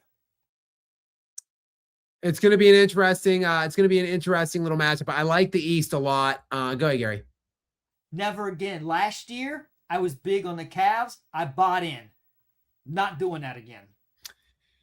Yeah. I kind of like the Cavs last year too. Last year was a weird year though. It really was. Indiana out of absolute nowhere in the East, like crazy. And then even with the losses that they had with Turner, with Halliburton being, I mean, I wouldn't have expected Indiana to be like the worst team in the East most of this year. Like they just took a huge step back, and we'll see how Hallie recovers from that Achilles rupture. I mean, some guys have looked okay in recent years. Like Tatum looked pretty good until he had to sit out with knee stiffness or soreness or whatever he sat out with in Game 7. All right, so we agree on the Knicks. We're not quite in alignment on that other series. Let's bounce back and do a couple of these super chats, Gary, and then we'll hit the West series. And we'll start with the Lakers and the Thunder, but I'm just going to hit some of these. We've got Vivid Sid 94 in, who obviously hates me. Welcome back in, Vivid Sid. Let's see what trollicious comment Vivid has for us to begin with tonight. Yeah, go ahead. Oh, go. Yes, Gary. I think are you getting him mixed up? He doesn't troll you, does he? Yeah. Vivid doesn't really like me very much, I think. He seems to like Harry Potter, though. Is that a Harry Potter avatar, Gary? I don't really know Harry Potter that well. I've never watched Harry Potter. I'm familiar. It looks like a Harry Potter, but I don't think it is. I think it's just kind of like a generic avatar, I believe. Vivid, are you sure you're not getting him mixed up with someone, or am I just getting him mixed up? No, I think Vivid Sid is a sniffer. I think he hates Kobe. I think he hates Jokic, and therefore he probably hates me too. But I welcome everybody here as long as we keep it, we keep it respectful, right, and we're not throwing crazy like curse words or derogatory. But remember that you misinterpreted. He wasn't saying Kobe and Jokic were bad teammates. I think that was somebody else, Gary. I think you're confusing Vivid with somebody else. Yeah. Am I Vivids? Are you in the chat? Wasn't that you that asked that yesterday? Anyways, let's go ahead and read and see what Vivid Sid 94 said here. Is your stance that if Shea wins the title and beats Wemby, he would or may be the best player in the world, but still not the most valuable? Yes, Vivid Sid. I think I would. I think that is what I would be willing to say. Yes. The Nuggets stink so bad. They are so grotesque and terribly built. The franchise is a complete joke. The roster construction so lousy. The players so massively overrated and so created by Jokic.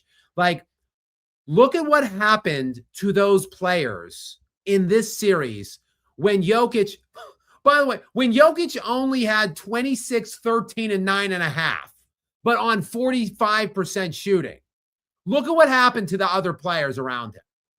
Like 26, 13, and 9.5, good, but not good enough because he didn't shoot 60% from the field. So if Jokic isn't getting you like 28, 12, and 12 on 60% shooting and completely demolishing the other defense, his team completely implodes because every one of those players suck. Jamal Murray is a piece of trash who Jokic has made an incredibly rich man. Like, Jamal Murray's contract is an albatross. It is a disgrace to contracts all around the NBA. The fact that that dude was owed like $250 at one point and still owed like $150 at this point and still 50 plus million. The fact that like Nikola Jokic got him that only to have him self-destruct year after year in the playoffs, but it's because they play elite defenses in the playoffs, and Jokic simply can't average 30, 14, and 13 on 65% against these crazy elite defenses. Like last year against the Thunder, he was 28, 14, and 8 on 48%. This year, he's 26, 13, and 9.5 on 45%. Like, he can't destroy these elite defenses when they're completely funneled in on him, and when he can't destroy the defense completely and have a 30 plus point, 60 plus percentage efficiency triple-double, his team stinks. So because they stink so heinously and they still continue to win 50 games every single year, yeah, Jokic is the easy league MVP. But if Shea wins again this year, look, results do matter. Like I always say that. Sports is a results-driven industry, and results matter in sports. And if Shea has a crazy efficient offensive run, he's averaging 33.8 on 55% shooting right now, and he runs through the playoffs, beats the Spurs, wins his second consecutive championship, yeah, I think he's the best player on earth at that point. I still don't believe he was the MVP, and I still don't think he will be the MVP moving forward, depending on what happens with roster construction and stuff moving forward. But it's not a knock on Shea necessarily, and it's not necessarily in crediting Jokic. It's just, I make this analogy all the time. Look at like the Academy Awards and people that win Oscars. The best actor doesn't necessarily always win the award. The actor that had the role that allowed them to showcase the most and show the most range in their performance is the one that wins the awards. So like the ask for Jokic is so much more extreme than the ask for Shea, because Shea has such an elite organization in front office, which has constructed such a crazy great team around him, whereas Jokic has poop around him because of his festering turd front office. Well, the ask is so much more to Jokic. Therefore, he has to showcase so much more value. But then he gets exposed in the playoffs because he just can't do what he does all regular season on way better teams. Like every team he sees in the playoffs typically has a great other player. Yes, Ant-Man got hurt, but Ant-Man is a great player. He has a great roster around him. Last year, Shai Gilgeous-Alexander is a great player, and he has such a much better roster around him. Like, yeah, Jokic is going to get exposed in those moments. His team is going to get exposed, and he's going to fail to win in the playoffs. But yes, results ultimately at the end of the day do matter. I think the title for best player on earth is up for grabs right now. And I think it will be decided in the Western Conference Finals between SGA and Wemby, whoever wins that series. And obviously it's no criticism on Wemby if he doesn't, because he's 22. I don't know when he turns 23, but like this should be Shai's time at this point. So, look, Jokic, you could say his time's beyond him now. Like he had his time, and his organization wasted his time. Like he got one ring. Shai's, look, this is his time. He's got a stockpile. Like he should definitely get this year, and we'll see for next year. It might be the Spurs time already next year. We'll see. So like no shame in Wemby not getting it done this year. The pressure's on the Thunder and on Shai Gilgeous-Alexander in my estimation. Xavier DeGod is in next for back-to-backers. What's up, Xavier? Welcome in, and let's hear for the first one from Xavier. And Xavier, thank you as always for being here. All right. If you want to just jump to his second one, I think this is compounded. It's both about Joel Embiid. If you want to jump to the next one after this, he says Joel cried for an MVP and then fell apart in the playoffs. And then he says Joel became American to win a gold medal. Yeah, and see, that's one of the things I'm talking about. Yeah, first of all, of course, Joel shouldn't have had that MVP. It should have been Jokic's MVP. Jokic already had 2 in a row. He was easily the best player in the league that year. He had the best resume by far. And honestly, I can't even say that by far. If they didn't want to give it to Jokic that year, 2023, I believe, it was Giannis. Like, Jokic led the league in player efficiency, value over placement, win shares, box plus minus. He averaged 26, 13, and 9 or something like that on like 60% shooting. It was, I want to say, the second highest BPM season ever.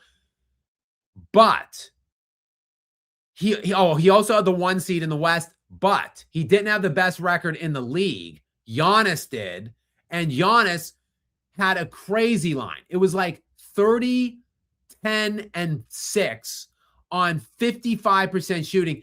It was the only time since Wilt where someone went like 30 plus, 10 plus, and 5 plus on 50 plus from the field. He did that while getting the number 1 best record in the NBA. The 1 seed in the East had the best record in the league. I think it was the only time ever in NBA history that a guy averaged 30 in a season, got the 1 seed, and didn't win the MVP. So, like, in my estimation, if you didn't want to give Jokic his 3rd MVP that year, it should have gone to Giannis. But here comes the problem with the politicizing of this award and really the usurping of it by the media to build their narratives. They couldn't give it to Giannis instead of Jokic because either way, someone was getting a 3rd MVP.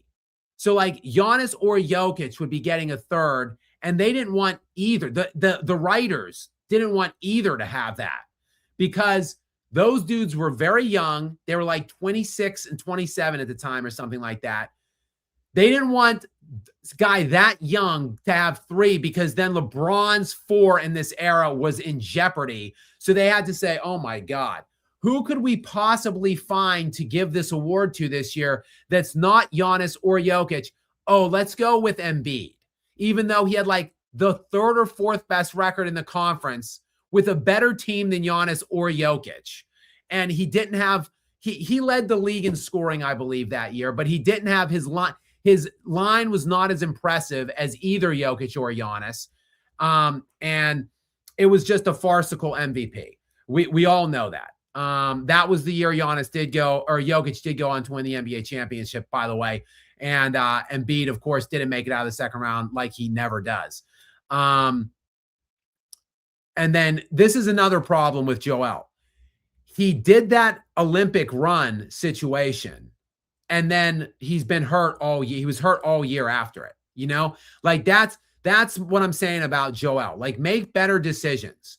Like, if you're a part-time player, you've made $500 million in the NBA, maybe you don't go to the Olympics. Maybe you rest all summer, rehab, work on your, lose some weight, make sure you're ready to go, and you're maximizing your opportunities to be healthy that following year. Instead, he played it in the summer and he was hurt all the following year. I just decisions I hate. Now, I think he's from Cameroon, and he also has if he played for his actual home country, then I get it.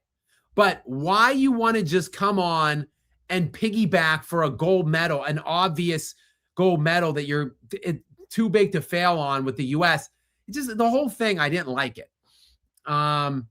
Okay, I think we've got, back-to-back now from Vivid Sid 94. Go to the bottom one first. We're going to get more details on this one. Yeah, this one is a clarification. Skap, Gary, yesterday I said Kobe / Jokic having bad teammates. Yeah, he was the one that sent that yesterday asking about that. I don't think he's a LeBron fan. I asked him. He said he doesn't even have LeBron in his top 10. Oh, wow. Okay. Vivid. I guess I owe you an apology then. I guess I'm the one that's confusing you right now. He's got another topic to debate you about, though, on the comment up above. Vivid, my apologies. I guess Gary, you're right. My apologies to you too. You are right. And Vivid, I'm sorry I keep confusing you and thinking that for some reason you're a sniffer. Obviously, I guess I have LeBron higher than you, which is weird to say. But yes, Kobe and Jokic both do. I don't know who honestly had it worse. Pau Gasol is probably he's better than any teammate Jokic has ever played with. And obviously Shaq is better than any teammate. So like the top two teammates that Jokic or that Kobe had are way better than any guy that Jokic has ever had in 11 years. I would say that Jokic's team overall, though, the last few years has been better than Kobe's teams by and large. Particularly Kobe's teams like in 05, 06, when he was in his absolute peak, his team was garbage, just garbage. Like Smush Parker starting point guard, Kwame Brown, Chris Mims starter, like Brian Cook, Luke Walton, like and those he took a 3-1 lead against Phoenix. Like, listen to those names I just laid out. Like, those were the main rotational pieces for a dude in his prime that's like a top 10 all-time player. Like, that is a crime against humanity. To take a 3-1 lead against that stacked Phoenix team, even though Phoenix came back and won, because I've seen people in the chat say, oh, yeah, well, Boston just pulled a Kobe, giving up a 3. No, Boston was favored. The Lakers were not favored to win that series. The Suns should have swept them. The fact that Kobe led the Lakers to win one game, let alone 3, was impressive. And dare I say, winning 3 off with that anemic roster that he's playing with was more impressive than some of his championships. Gary, as we know, real quick, and we'll get to Vivid's other question. As we know, when you take a 3-1 lead as a substantial underdog, we saw it in this series with Orlando and Detroit. Everything is funneled to game 6. Like, like when it's 3-1, a much worser team, that the better team is going to dominate you in game 5 and take it back to your building in 6. So, and there's some letdown and slippage, obviously, too. Like, you're expecting it as that lower seed. Like, so you probably don't play that as hard. And then that team is playing, obviously, with their back to the wall at home, like trying to avoid elimination. So, like, you expect to get worked in that game. You come back and you put it all into game 6. So what did Kobe do in game 6 then when they were up 3-2 with a chance to close that one out? Well, let's take a quick look at that.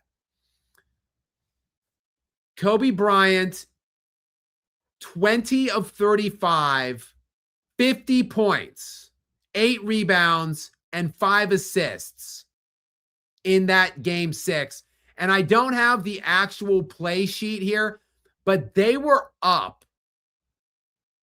They were up 3 with like 10 seconds left. And they couldn't get an offensive rebound. Like the Suns missed 1, maybe 2 threes, like in the last handful of seconds of regulation. And ultimately, I think Tim Thomas hit the game-tying 3 near the buzzer, and then it went into overtime, and the Suns won that game in overtime, and then it was just a blitz in game 7.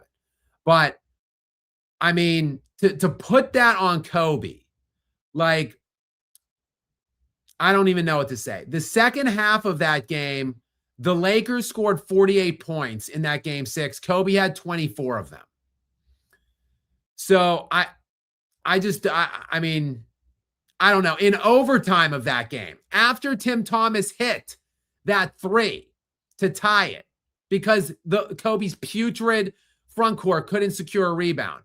The overtime, Kobe with 12 points on 5 of 7 shooting. Like, what more do you want from this guy in that game 6 against a much superior team in Phoenix that year? All right, let's get back to Vivid Sid 94. Gary, go on with this latest question or comment from him. Okay, here's something he wants to debate you about, but it's not about Kobe or LeBron. He says, Skap, your fans either agree with you or the haters troll you, but you haven't had your views really challenged. You have Westbrook over Chris Paul in your videos, but they got traded for each other, and Houston sucked. Would love to debate you. You don't have Westbrook over Chris Paul all the time. You like Westbrook more, but you don't think he's better than Chris Paul. You never said that, right? No, I don't think so. I think if push came to shove, I mean, I've made case like, look, Russell Westbrook's stats are crazy. And like some of the videos I make are somewhat tongue-in-cheek, somewhat straw man, somewhat trolling. They are. So like I use Westbrook a lot as a case point to basically make fun of LeBron and to show the hypocrisies and ridiculousness of just stat porn for LeBron James, because Russell Westbrook's stats really are crazy. Like when you compare the stats, the raw stats to Russell Westbrook, Chris Paul, and Steph Curry, like Russell Westbrook's stats are actually much better. The raw box stats. With that said, Steph Curry's and obviously Chris Paul's advanced analytics and their impacts on the game is more pronounced and obviously more valuable than what Russell Westbrook has provided throughout the course of his career. I like Russell Westbrook a lot because of his mindset, how hard he plays, and look, his stats are crazy. Like his stats, he is one of the craziest statistical players that we've ever seen. But ultimately, it has not produced winning, really. Like he has not succeeded ever. And he has played with a lot of great players. With that said, like, I don't know if Chris Paul is like the gold standard guy to hold up and critique what Russell Westbrook with. For sure, Steph Curry is. But like Chris Paul, I mean, Chris Paul has, like, what has he won? Like, he's got no championships. He went to one championship round with Phoenix and had a 2-0 lead with Devin Booker and lost 4 straight games to Milwaukee. Like, so I don't know exactly like where this huge outrage is at like a Chris Paul and Russell Westbrook take. I mean, let me just check out Chris Paul's.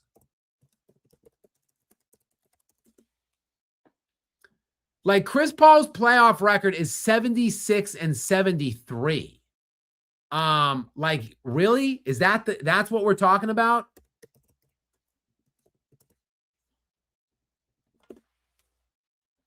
Russell Westbrook is 64-71. So 73, 76-73 and 64-71. Like those are two pretty mediocre playoff averages, playoff win-loss records for me, if I'm really looking at it. So it's not, I mean, not necessarily like an audacious take. Quite frankly, I think Chris Paul is pretty overrated. People think Chris Paul is like the best point guard ever, or like in the mix of, like, I'm confused at that take, quite frankly, if we're talking Chris Paul. I mean, Gary, maybe you want to chime in here. What do you put Steph Curry as a 1 or a 2? I know he's a 1, but to me he's more like a 2, or he should be. I don't know. I mean, of course, you have to put Steph Curry above Chris Paul, but as a team facilitator, though, Chris Paul is one of the best to do that. I would, to be honest, you know what I was the most impressed with Chris Paul was, if I'm not mistaken, did he not take that bummy OKC team as soon as a crappy team as soon as he got there? He got them to the playoffs. They got eliminated in round one. Am I remembering that correctly? It was either the play-in or the playoffs. They definitely. I'm looking it up now. Hang on. But Gary, by the way, I don't know how bummy they were. They did have Shai Gilgeous-Alexander on that team, remember? SGA was on that 1 year Chris Paul stint, albeit a young SGA. The year before he got there, I meant. They were terrible. Right, but SGA was on the team with Chris Paul. Chris Paul was only there 1 year, and SGA was on that team. Okay, I'm trying to look that up right now real quick. Yeah, I mean, the easiest way, Gary, I would just look up. So Chris Paul was in Oklahoma for just the one season, which was in 2019, 2020. So see, that was the COVID year. I think I want to say that it was like a play-in situation, maybe, because that was the year that that was the year, obviously, that it created the play-in because of the COVID stoppage for like 4.5 months. But yes, Oklahoma City that year was 44-28. They had, yes, Chris Paul, who averaged 17 points per game, 6.5 assists. Gary, that was a good team. They were already like in the midst of becoming good. Like, they had a couple. Lou Dort was on that team already. They had a bunch. They had Dennis Schroeder scored 19 points per game. Danilo Gallinari scored 19 points per game. And then the team leading scorer was Shai Gilgeous-Alexander, who averaged 19 points per game, 6 rebounds, and 3 assists on 47% shooting at 21 years of age. So maybe that team wasn't as bummy as you think that it was.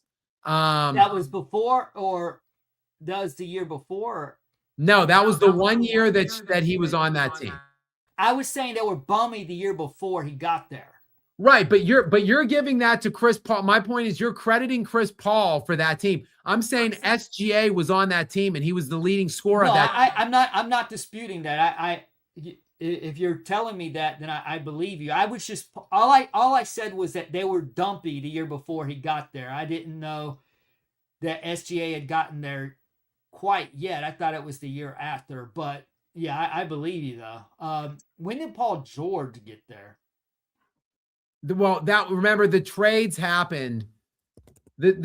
So Shai Gilgeous-Alexander was traded in that Paul George deal. Right. So he was there. Were they dumpy when Paul George was there?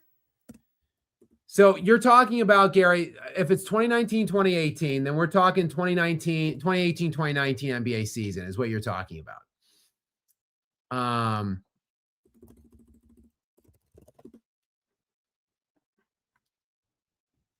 So they weren't dumpy, Gary, in 2018, 2019. They were 49-33 that year. Actually a better record than the next year when Chris Paul arrived. And yes, they had Paul George still and Russell Westbrook that year. And then the next season, 2019, 2020, that's the year they got both Chris Paul and Shai Gilgeous-Alexander both that year. So the year before, actually, they were better, 49-33, then 44-28 that following year with Chris Paul and Shai.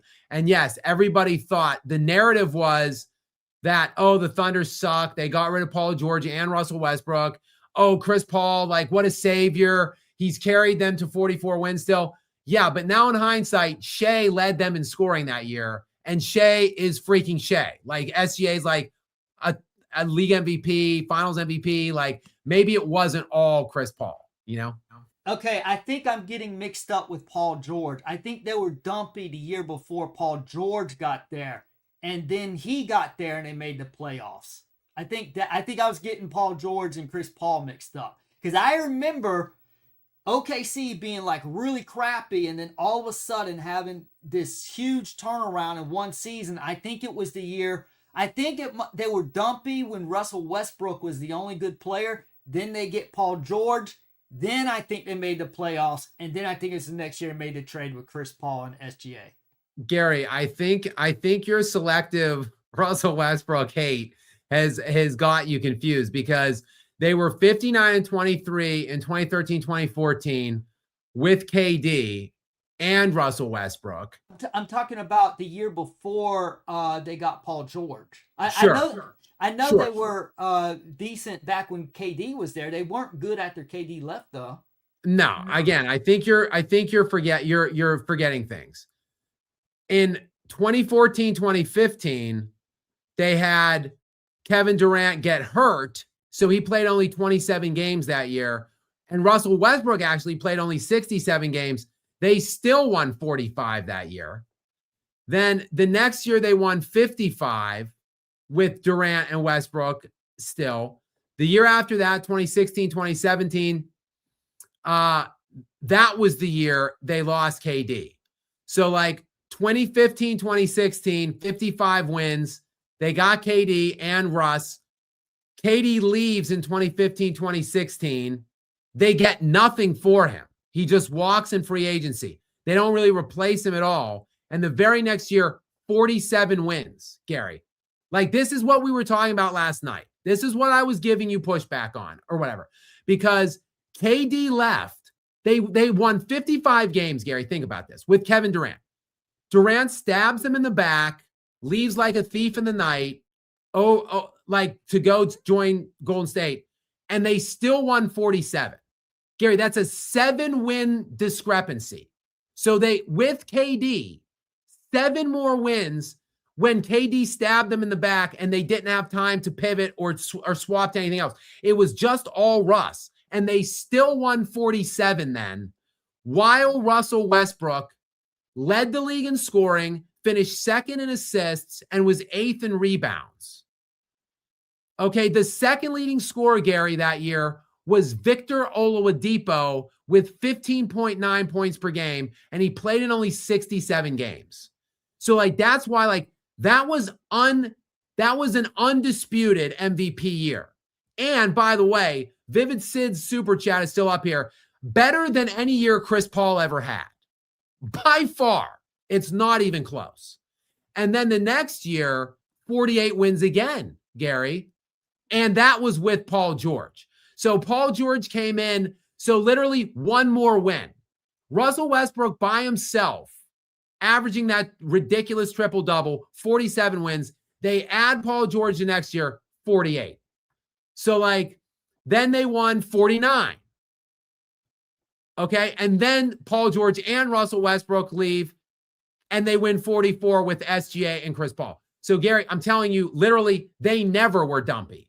They never had a down year. They were always like 45 to 55 wins, always.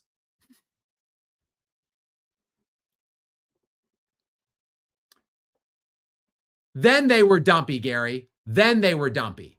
They got SGA, they got Chris Paul, and then they tanked. They then tanked because they wanted to build a super team around Shai Gilgeous-Alexander, and it worked because Presti is a genius. So they go from that 44-win season with SGA and Chris Paul to 22 wins the next year and tanked totally. Tanked their asses off to build a super team, and it worked. So Shai only played 35 games that year. They had Lou Dort. He played in only 52. And then the next year again, Tank City, 24 games only. Shai played 56 games that year. Lou Dort played only 54. They had Josh Giddey. They were acquiring these picks. Then only 40 and 42 the following year.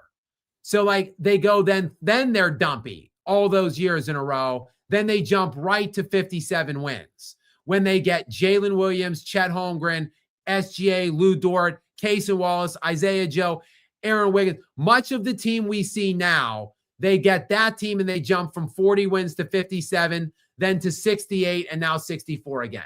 So they had 2-3 tanky years around SGA, but it wasn't on Russell Westbrook's watch. Not ever. Okay, I just remember they were really bad, and they got some player and they got a lot better and made the playoffs the next year.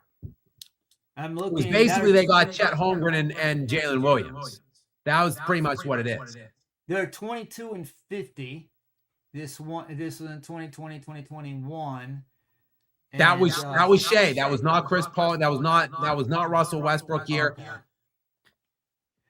I'm getting something, man. I'm telling you, when you get to be 50 and you've been watching this since 1986, 1987, the years start to run together. I remember Chris Paul turning a team around, like not make a deep run, but he took a really dumpy team and made them respectable. They lost in the first round, but to make the playoffs when the team before was terrible, I'm not sure. Maybe I am just getting it mixed up with someone. Let me say this: he didn't have much in New Orleans for 7 years ish. I want to say he was in New Orleans for 6 years. He didn't have much. Then he goes to the Clippers, and they just had bad luck. Like, that was a really good team. That Clippers team. Blake Griffin was an absolute stud, but he was either hurt or Chris Paul was hurt. Like, they just never could get. They just had a lot of it wasn't. They had a lot of injury issues where they just couldn't really put it all together. But that was a really good team. Then he played with Harden in Houston, also a really good team, but also again just injury. It was just unlucky. Oklahoma City, they weren't supposed to compete there. Shea was there, yes. Shea led the team in scoring, but they weren't supposed to. They weren't supposed to compete with that team. But then he went right to Phoenix, and they were up 2-0 in the NBA Finals. Like, you got to close that deal, in my estimation. That was the big failure of Chris Paul. Like, you've got Devin Booker. You've got a really good Phoenix Suns team. You're up 2-0 against Giannis with Chris Middleton as his second fiddle. But Giannis just went ballistic in that series. And then look, Chris Paul tries to go to Golden State. That didn't work out. He tries to go to San Antonio. That didn't work out. Tries to go to the LA Clippers. That didn't work out. Chris Paul, all said and done, 21 years, 76 and 73 in the playoffs, 1 NBA Finals appearance, a blown 2-0 lead, 16.8 points per game, 9.2 assists. Great all-time player. Is he a top 10 point guard even? I mean, if Steph Curry's a point guard, we've got Magic Johnson, Oscar Robertson, Steph Curry, Isaiah Thomas, John Stockton. Like, that's 5 I'm pretty confident about that I'm putting above Chris Paul. I mean, people like the point god allegedly, like, is he a top 5 point guard? I don't think so. Maybe top 10, maybe, but certainly not top 5. So I don't know. That was just didn't mean to get off on a tangent on that, but just that's a weird thing for Vivid Sid to hold his ground on, is Russell Westbrook versus Chris Paul. Like, those players are basically in a similar tier. Like, okay, you got Chris Paul over Russell Westbrook. I won't shove back on you on that, but like, it's not markedly above. Like, they're in the same tier. Like, go ahead, Gary. Maybe he turned Phoenix around really quick, didn't he? Maybe that's what I'm getting mixed up. Was it Phoenix he turned around? They were dumpy. They were the dumpy team, and then he turned them around. That's who I'm getting mixed up with. That's accurate, isn't it? Well, let's see, Gary. In 2019, 2020 is when he was in OKC. And then the next year would be his first year in Phoenix. So yes, Phoenix was very bad that year. And they had Devin Booker, but the roster kind of, well, no, I guess the roster, there was some similarities, but Devin Booker, Gary, was only 23 in that season. Mikal Bridges was on that team. He was only 23. So yes, they went from 34 wins to 51 wins the following year. But that Devin Booker then a year older, Mikal Bridges a year older. They get DeAndre Ayton that year as well. Chris Paul, Jay Crowder then, Cam Johnson. So a lot of different players on that team other than Chris Paul to make that 16-win jump. So again, he gets credit for those things, but I don't know that it was real that I really credit him specifically for either what happened in Oklahoma City or Phoenix. Okay, and then, again, see, I was getting mixed up with the Suns. The Suns was the jump that he made. But he didn't lead him to the finals the first year in Phoenix, did he? But again, and I would say I don't think that he made that jump. I think it was a collection of things, like much better players all the way down the lineup joining that team the same time, and Devin Booker just getting older and better. I mean, Devin Booker was the best player on that team when they went to the finals, not Chris Paul. To me.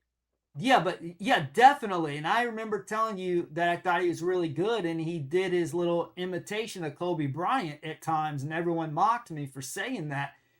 Yes, he's definitely the best player on that team, but Chris Paul is the team facilitator. That's a point guard's job, is to facilitate and elevate everyone around you better, not just score a bunch of points. Fair. I just don't think Chris Paul, again, like him and Russell Westbrook are both bottom tier of like they're right like top like 8 through 11, maybe somewhere like that. Like there's not a great amount of separation between those two players to me. Sorry, my dog is doing weird things behind me. If they're playing one-on-one, I'm taking Westbrook. For sure. But if I need a point guard to run a team, I'm taking Chris Paul. Fair. All right, let's go. Let's hit a couple more of these, Gary, and then we'll talk West a little bit. We've got Jason in. Let's hear from him, an Oklahoma City dieharder, six-wheel cowboy. Welcome in, Jason. Thank you, my friend, for being here as always. Go ahead and read this one. I'm just going to open the door here real quick for my dog. Go ahead. This guy's speaking blasphemy around here. I don't appreciate this very much there, six-wheel cowboy. He says, I want to trade Dub, iHeart, and as many picks as it takes to get Wemby Killer to OKC. No, thank you. In your dreams. We ain't giving Wemby up for nothing. No, Gary. Let me clarify what he's saying. He wants the Wemby Killer to OKC. He wants Nikola Jokic to the Oklahoma City Thunder. My bad, six-wheel. I thought you were trying to steal my Wemby from my Spurs. Okay, I understand your strategy. Good idea. Yes. So he's saying Jalen Williams, All-Star, All-NBA, young. Isaiah Hartenstein, elite defensive player, young. Let's see how old, actually. Let's see exactly how old these guys are.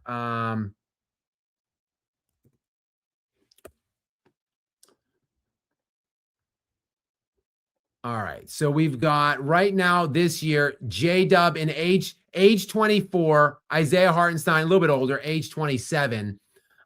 They also have a ridiculous amount of picks. Like they could send like 6 first-round picks if they wanted to Oklahoma City with J-Dub and Isaiah Hartenstein, and maybe throw in 1 or 2 more dudes, like maybe one guy off the bench, like maybe like an Isaiah Joe or something off the bench for Nikola Jokic.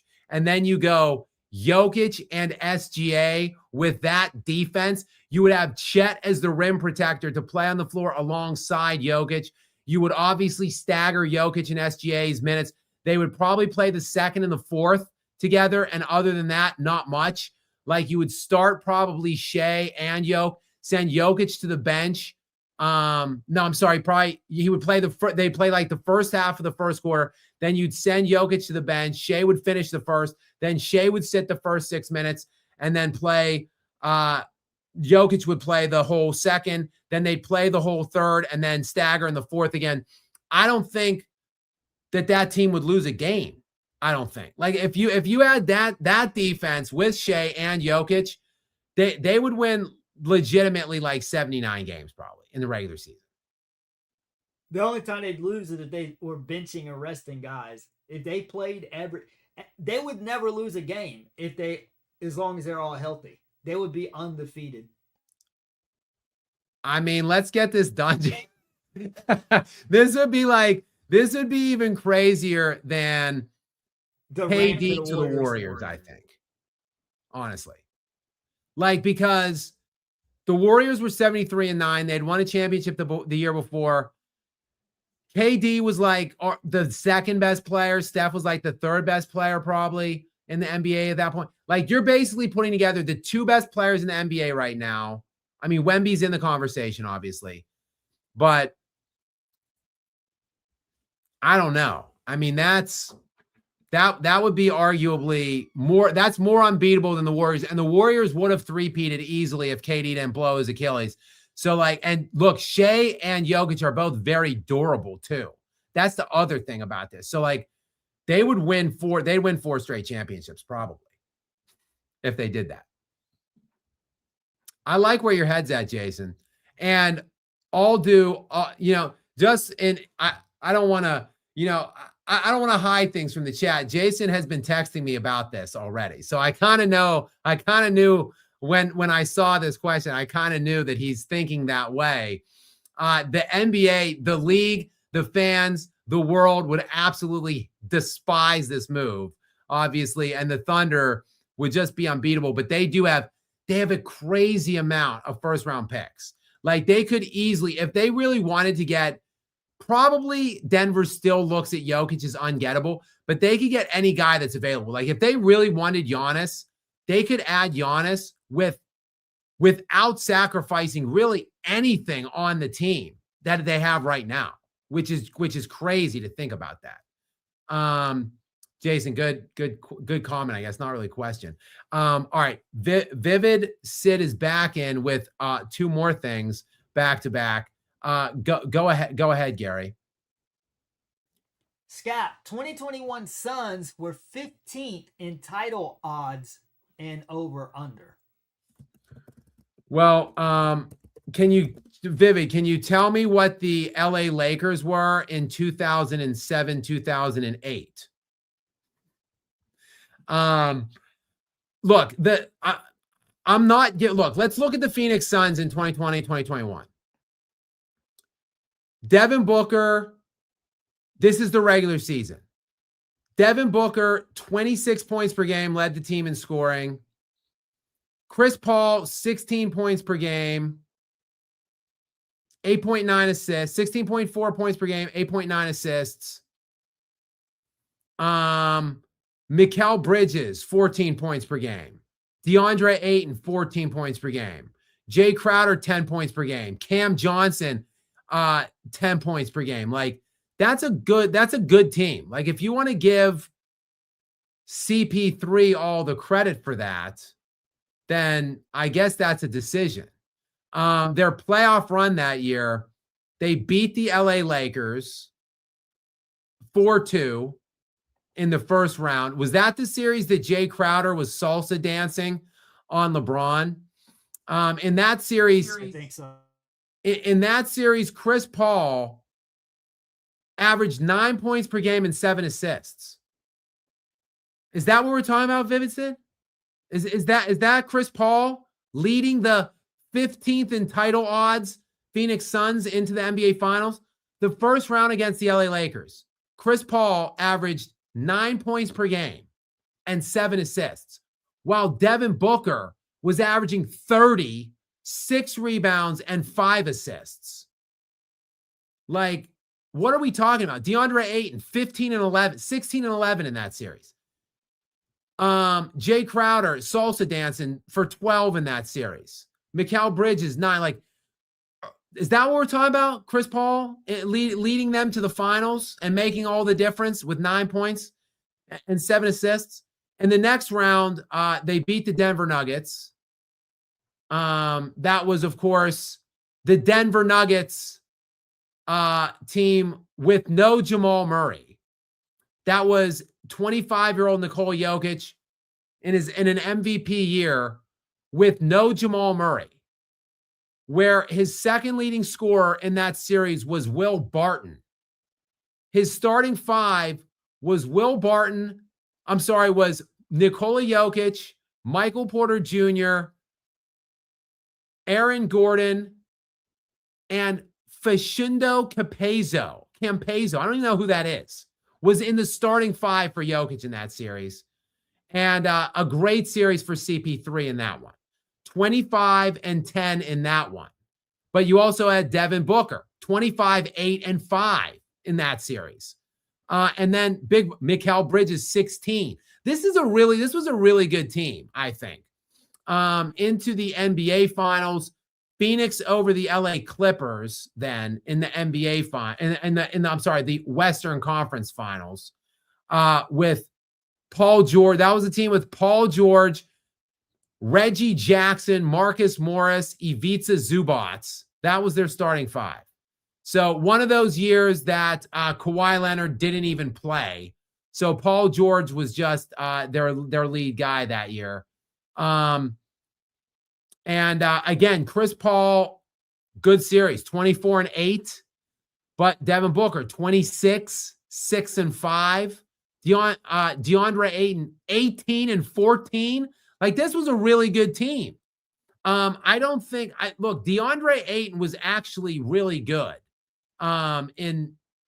He wasn't quite a huge bust and a disappointment in the early stages of his career.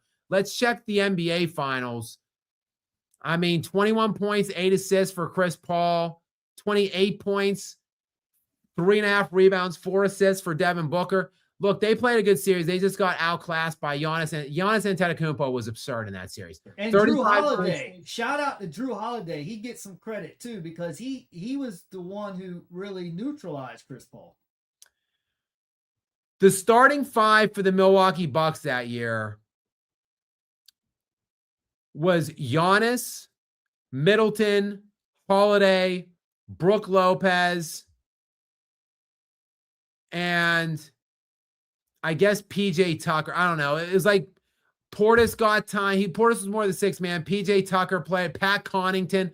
That to me is not an NBA championship caliber roster. Like, Giannis was nuts in that series and in that postseason. Well, he's the MVP, but Drew Holiday, you got to remember the intangibles. Remember who Kobe Bryant said his favorite teammate was? Not Pau Gasol, not Shaq, Derek Fisher. It's not always about the stat sheet. It's about what does this guy bring to the table, what his hustle, his effort. And that's what Drew Holiday, look how Drew Holiday looked in the first round against the Spurs here when he's however old he is now, in his mid-30s, and he's still playing at a high level. It's those intangibles. Derek Fisher was very much like that, but he's not going to show up big on the stat sheet. Gary, no disrespect to Drew Holiday. Giannis Antetokounmpo made 4 consecutive first-team defensive selections and 1 defensive player of the year. Giannis Antetokounmpo is the best player, the most valuable player, the most important player, the most everything player for the Milwaukee Bucks for all of the years he played on the Bucks, and especially that championship run for the Bucks. No disrespect to Drew Holiday. I'm not saying Giannis is the MVP. I'm not disputing that. But what I'm saying is there are times Drew Holiday played a role in that championship. Giannis didn't do it all himself. This is a team game. Drew Holiday, Chris Middleton and Drew Holiday as his 2 best options is laughable. When you look at the last decade plus, you do know Holiday was all defensive first team 2021, right? Yes, Gary. But look at the last 15 years. Chris Middleton and Drew Holiday as the 2 best options other than your star is laughable. It's basically like winning a championship It's not basically, it is. Like winning a championship with Jamal Murray and Michael Porter Jr. as your next two best players. Like, look at the options. Gary, look at the other options on the teams of guys we've seen win in the last 15, like 20 years. From 2010 to now, 15, 16 years. Like LeBron won with Dwayne Wade and Chris Bosh, with Kyrie Irving and Kevin Love, with Anthony Davis and whatever player you want to say was the third best guy on that team. Like Steph Curry won with Klay Thompson and Kevin Durant, and then with Klay Thompson and Draymond Green. Like, what are we talking about here? Like Chris Middleton and Drew Holiday? Drew Holiday was like the fifth best player on Boston. He was the second or third best player for Giannis, and he won a championship. And he was the fifth best guy on Boston. Like, I love Drew Holiday. He's a glue guy. He plays great defense. He hits timely shots. But to say that he's your second or third best player on a title run, man, that's a commentary on how good the lead guy was, in my opinion. Well, I don't even know if I said he was the second best on a team. I just said shout out to Drew Holiday because he contributed. And I just love the way he plays the game because he plays the game the right way. And I like to highlight players, high effort players who have good attitudes and play the game the right way. And that's why I'm a big fan of Drew Holiday. I was just giving him a shout out. There's no doubt he's a great player and he's a great defender. And I would love a player like that for the Denver Nuggets. He made one All-Star team in his career back in 2012, 2013 with Philadelphia. One All-Star team, that's it. No All-NBA selections ever. He has 6 all-defensive selections. 1, 2, 3 first teams, 3 second teams. Elite defensive player. But he was probably their second best player of the year, Giannis, that I talked about, that I thought Giannis could have MVP over Jokic when they gave it to Embiid. Like, Giannis had the best record in the NBA that year, and Drew Holiday was his second best player on that team. Like, that is a commentary. No hate on Drew. That's a commentary on how great Giannis is, in my opinion. According to Wikipedia, he's made 2 All-Stars, 13 and 23, according to this. Okay, I'm sorry, I missed it. Yeah, 2022, 2023, he made an All-Star. So that's the year I'm talking about. That's the year he was the second best player on the Milwaukee Bucks. But notice that Boston was very close with Marcus Smart. Then they get rid of Marcus Smart. They get Drew Holiday, and they win. Because I'm just saying he's a difference. Well, Kristaps Porzingis played a role in that, Gary. They all did. I'm just saying Drew Holiday. I'm saying that Drew Holiday wasn't the only addition there. Like, they brought Porzingis in too. But yes, the season I'm talking about, 2022, 2023, the Milwaukee Bucks with 58 wins, best win total in the league. That was the year that they gave Embiid the MVP, where many think it should have been Jokic. He finished second, and Jokic, I think, probably should have won the MVP. But I would have been fine with it going to Giannis that year. That year, with the best record in the NBA, Drew Holiday, with 19 points per game, was the second best player on the team. And made an All-Star team that year. But, like, when your second best player is Drew Holiday and you have the best record in the league, like, that's not saying Drew Holiday had a great year to me. That's saying Giannis Antetokounmpo had a great year. Like, look at this starting lineup. I mean, Brook Lopez, Drew Holiday, Giannis, Grayson Allen, and then a mixture. Chris Middleton played only 33 games, but he started 19. Pat Connaughton started 33 games. Javon Carter started 39 games. Look at this starting roster around this dude that had the most. Giannis and Jokic, man, I'm telling you, those guys so undervalued. Like, Jokic should have 4 or 5 MVPs, and Giannis should have like 3. And they have 2 and 3, and that's all they're ever going to get. It's just sad to me. What do you think the Nuggets would have done if they had Drew Holiday this year, even at his old age right now, in place of Jamal Murray? What do you think they would have done in that Timberwolves series? I don't know. Been a lot closer. Yeah, I don't know. I feel like I don't know. That roster's so messed up, Gary. I think more and more about the roster and the contracts that they have.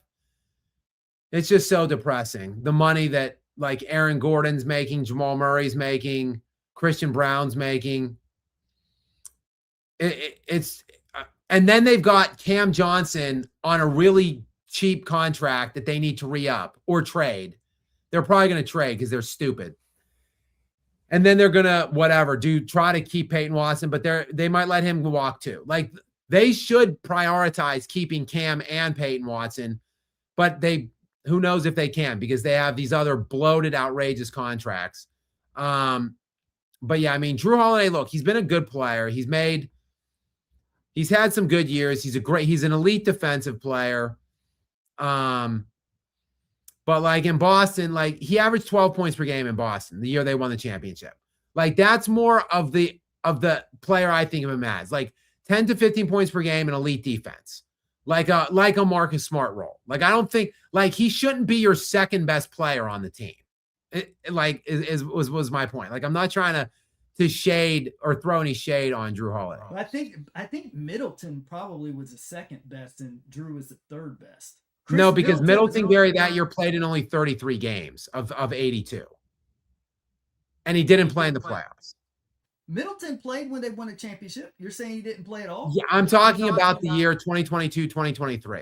The year that Drew Holiday the year he made an All-Star and the year that Giannis could have been the MVP, whatever. And that year Drew was the second best player because Middleton played only 33 games. But yes, the title year, Middleton was the second best player. Drew was the third best player. But like Chris Middleton, Gary, like, I mean, mid-range game. Right. But Chris Middleton, Gary, in 14 years made 3 total All-Star games in his career. Never once All-NBA. Never once All-NBA defense in 14 years. Like that dude is the dude that was the second best player for Giannis when he won a title. Like again, that Phoenix team was better. The Phoenix team was way better. So like you and Vivid Sid are trying to say like, oh, that was all Chris Paul. Vivid Sid is talking about like, oh, they were preseason, they weren't favored at all. And you're saying that he turned around. That Phoenix team should have won the championship that year. Like they were up 2-0. They had a better team. And Giannis just, I'm not even saying Chris Paul choked or like that he didn't have a good series. Like Chris Paul and Devin Booker both played good series in that final series. But Giannis is just crazy great. Like at his peak, all-time like top 12 player probably. Like he was just so unstoppable in those last 4 games. But Phoenix should have won that series. Like ultimately, it was just a God mode effort by Giannis. Do they make it that far though? If they don't get Chris Paul, how does that roster fare? Do they make the finals if Chris Paul? My thing is a point guard can really elevate your team, even if they don't do that much on the stats. He didn't get that many points, but they don't necessarily have to be effective. I think it was a perfect construction of them all together, and Chris Paul was that last piece. I'm not saying he's the only reason, but if he's not there, I don't think they do what they do. Look, that's fair. Ultimately, Chris Paul jumped all over the NBA, though. Like, I mean, Chris Paul played 20 NBA years, 21 NBA years, 7 years with the Clippers, 6 years with New Orleans, 3 years with Phoenix, 2 years with Houston, 1 year with San Antonio, 1 year with Oklahoma City, 1 year with Golden State. Dude went to 1 finals. 1 finals. In 21 years, 1, 2, 3, 4, 5, 6, 7 teams he played for. So, like, he's a great player. Like, the all-time advanced numbers, he's very impactful and valuable. But, like, he's just not that much above Russell Westbrook. Like, I think that's my overall premise. Like they're in the same tier. If you want to put Paul above, fine. But they're close. Here's where the separation comes in, though. How many NBA defensive teams has Chris Paul made, and how many has Westbrook made?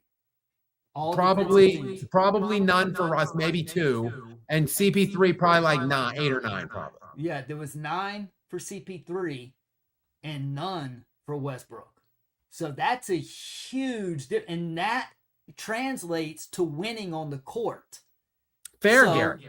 Fair. Russell Westbrook, look, Chris Paul is a better floor general, and he plays better defense. Russell Westbrook is a much better scorer than Chris Paul.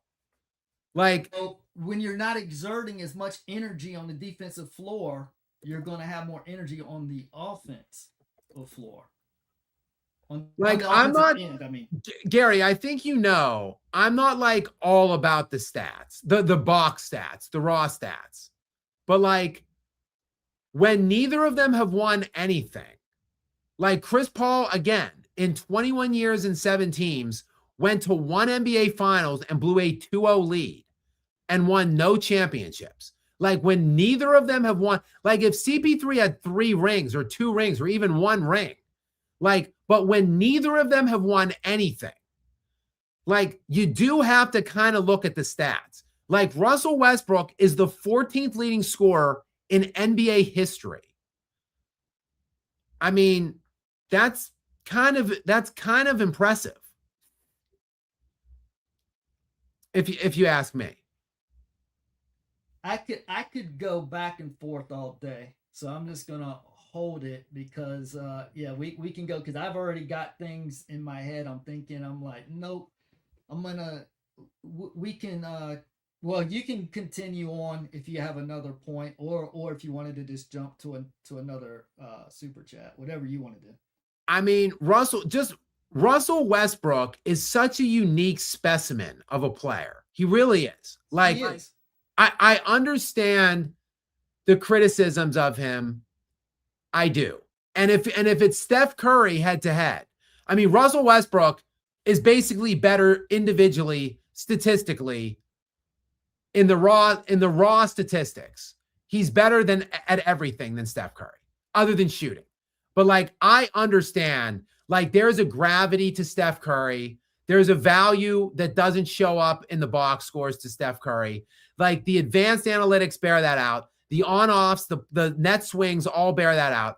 And Steph Curry has 4 rings. So like, I understand, like there's no conversation between Russell Westbrook and Steph Curry.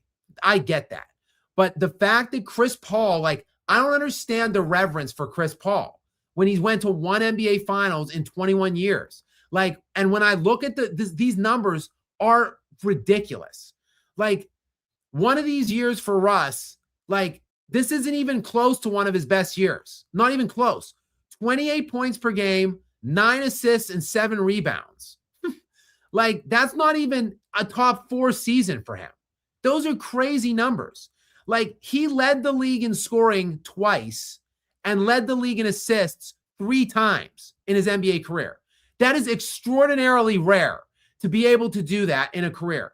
That a player, in fact, I don't even know this, but I'm willing to go and look and check this sometime tomorrow. I bet nobody has ever done that. I bet no player has multiple scoring crowns and multiple assist crowns in the NBA. Like, he averaged a triple-double 4 years in a row. Like, I get people will say they're empty stats. Whatever, though. Like, 61, Oscar Robertson did it. Nobody else ever did it ever again until, 2015. So, like, 50 years. No one could ever do it. And then, all of a sudden, this 6'2", 200-pound guy in the modern era does it 4 years out of 5. It wasn't 4 straight. It was 4 out of 5 and 3 in a row. And now Jokic has done it back-to-back years.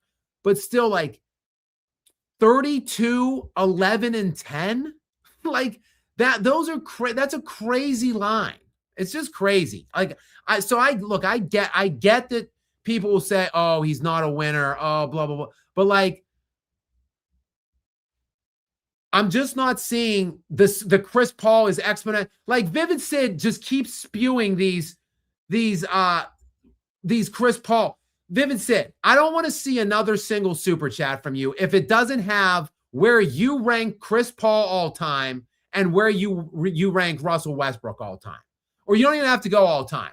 Give me point guard list. Where do you have Chris Paul on your all-time point guard list versus where do you have Russell Westbrook? Let me see that. And then we'll run through these real quick. I'll read these real quick from Vivid Sid. Strange you put Russell Westbrook the king in a point fraud vid. Yes, because I'm trying to point out that Chris Paul, like, look, again, if you want to put Chris Paul above Russell Westbrook, I'm fine with that. But it's not like the way you're talking. Chris Paul, people like his nickname was the point god. That was why I named that video the point fraud, because people are saying the point guard, like he's a top, like what, 2-3 point guard all time? He's not. He's not even close to top 5. Like, where do you have him, Vivid Sid? Like 8?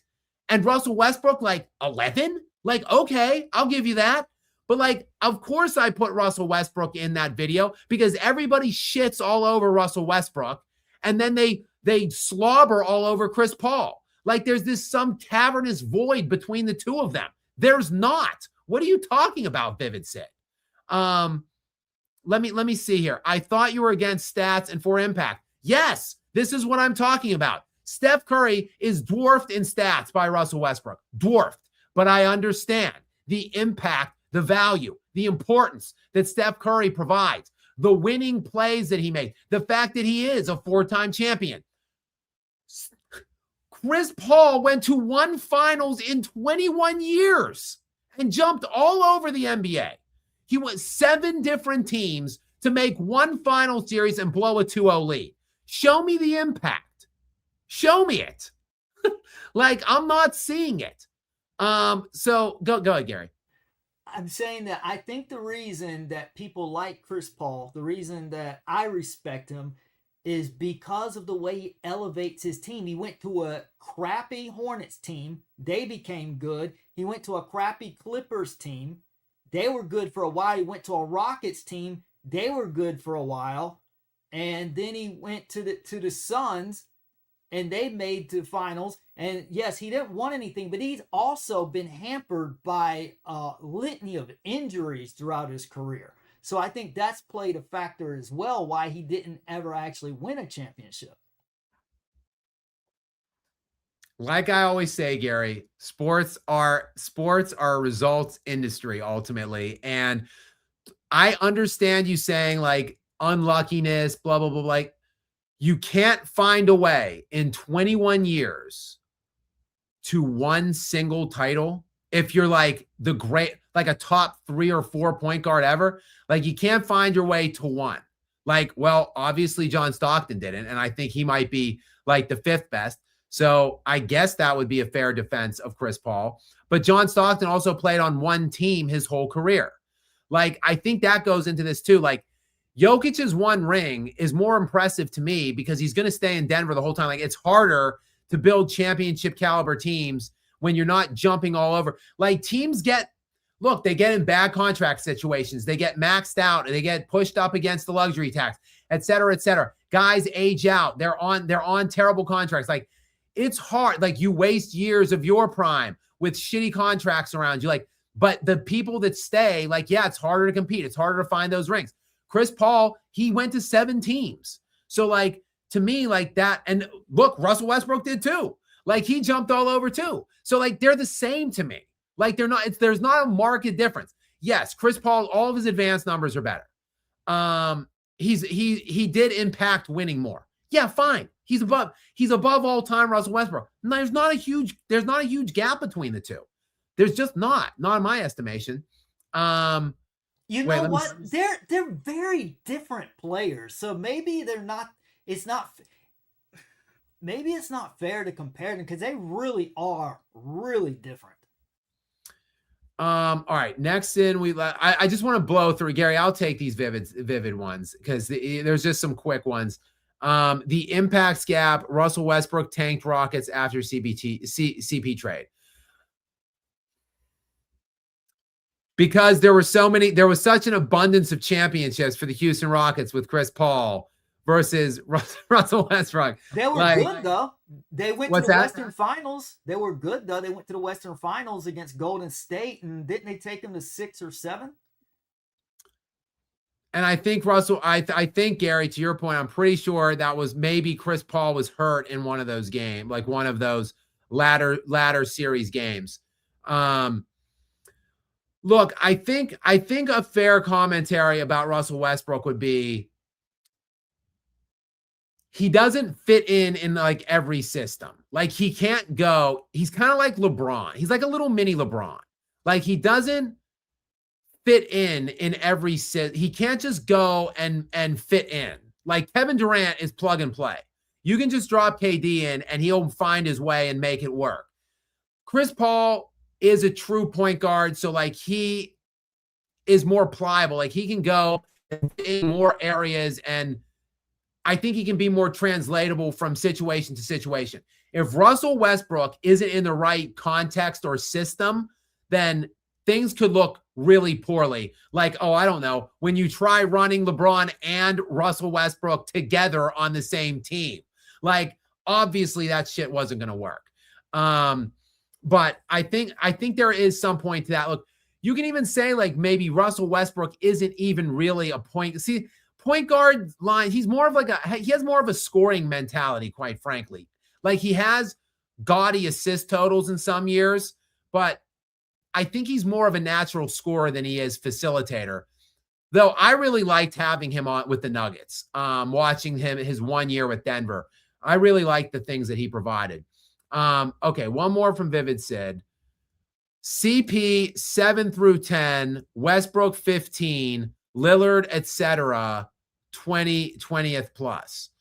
Okay, so like CP3, I don't know, 7. I would say, like, if you say 10th and 15th, like, okay, maybe that's a little further apart than what I would do. I would probably say like CP3, like 8. So I'm right in the ballpark with Vivid here on 7 through 10, like maybe 8-ish for him. It depends on who we designate as what. Like, is Jerry West a 1 or a 2? If he's the one that pushes CP3 back further, but I would say CP3 around 8 and Russell Westbrook around like 12.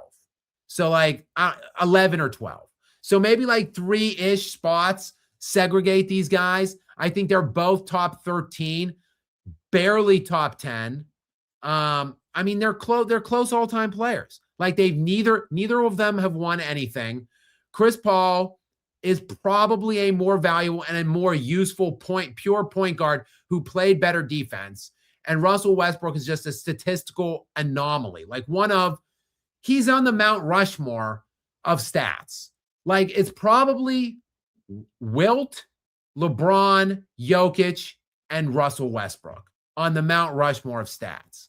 Like if you just eradicate winning and rings. And Oscar Robertson's in the mix too. So maybe you put Oscar Robertson in for one of those guys. Maybe you bump Russ out and put Oscar in there, maybe. But Russ is in the top 5 for sure. But again, what's the commonality between a lot of the look at all of those guys I just named. Wilt, LeBron, Russell Westbrook, Jokic, Oscar Robertson. Robertson 1 ring. Jokic 1 ring. Wilt 2 rings. Russ no rings. LeBron, yes, 4, but in 24 years. Like they all underachieved in terms of the actual amount of times they won championships. So maybe, what does that tell you? Like maybe it just does tell you stats are overrated to some degree. I did skip Xavier to God. Gary, go ahead with Xavier's thing here. Curry and KD is like Wade and LeBron. Curry and KD is like Wade and LeBron. Yeah, Xavier, it is. Very similar. That's why both Gary and I, even though I do give Gary some pushback on the KD thing from time to time, I do agree with Gary and think that KD's joining Curry was a response to the stuff that LeBron had done. LeBron had built 2 super teams. So like LeBron had gone to Miami, joined with the top 3 player league-wide, won his 2 rings. Then he went and built another super team in Cleveland. And KD's like, this guy's got 2 super teams now? All right, F it. I'm going to join it, build a super team too, and with Golden State. So you're right. They are similar. Okay, let's go to Hillsborough next. Gary, we do have to do a little Western Conference discussion. We are going to do that. Let's punch out a couple more of these super chats. We'll do 2 more, and then we'll get into the West. But go ahead with Hillsborough 738 next. Scotty Barnes, Toronto. Thoughts on how good on defense? I really like Scotty Barnes and RJ Barrett both. And I really like Colin Murray Boyles as well. Scotty Barnes is untouchable. He is a superstar. We know this because in the legend Darko Rajakovic's rant, Scotty Barnes is all-star. He's going to be face of the league. So we know that the legend Darko Rajakovic thinks very highly of Scotty Barnes. Therefore, so do I. I think he is untouchable in any kind of trade scenario. I'm hoping that some of these other guys will be, and maybe we can trade Jamal Murray. Look, Scotty Barnes is an elite defender. I think he finished, I want to say, the defensive player of the year voting happened already, obviously. Victor Wembanyama won the unanimous. So it was a runaway. Chet Holmgren was second. I think Thomas from the Pistons was third. I want to say Scotty Barnes was like fourth or fifth in defensive player of the year voting this year. So he will likely make a all defensive team this year, first or second team. He's an elite defender, and he is I'm trying to check here. 18 points, 8 rebounds, 6 assists per game. He was an all-star this year. Obviously, Darko was right. Scotty Barnes is all-star. I really, really like some players on that team. I would do an RJ Barrett and Colin Murray Boyles. And then you got to throw one other person in for salary match. I would do those 2 and 1 salary match throw in for Jamal Murray for sure. Or I would just trade Jokic there and have him play there. But I really like Scotty Barnes. And look, he was good tonight. 24 points, 8 of 14, 8 rebounds, 9 rebounds, 6 assists, 24, 9, and 6. Plays, like I said, elite defense. I like him. We got next in Stefan Piscano, my friend, a big fan and supporter of the show, a good friend of the show, and to me, with a very generous donation for us tonight. He typically always is in here making very generous donations, particularly tonight. I very much appreciate your generosity and support as always, Stefan.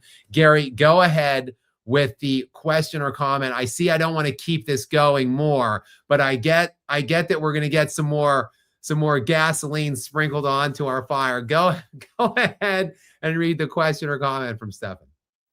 I don't want to keep this going more, LOL, but I have to say it warms my heart to see Russ get some love.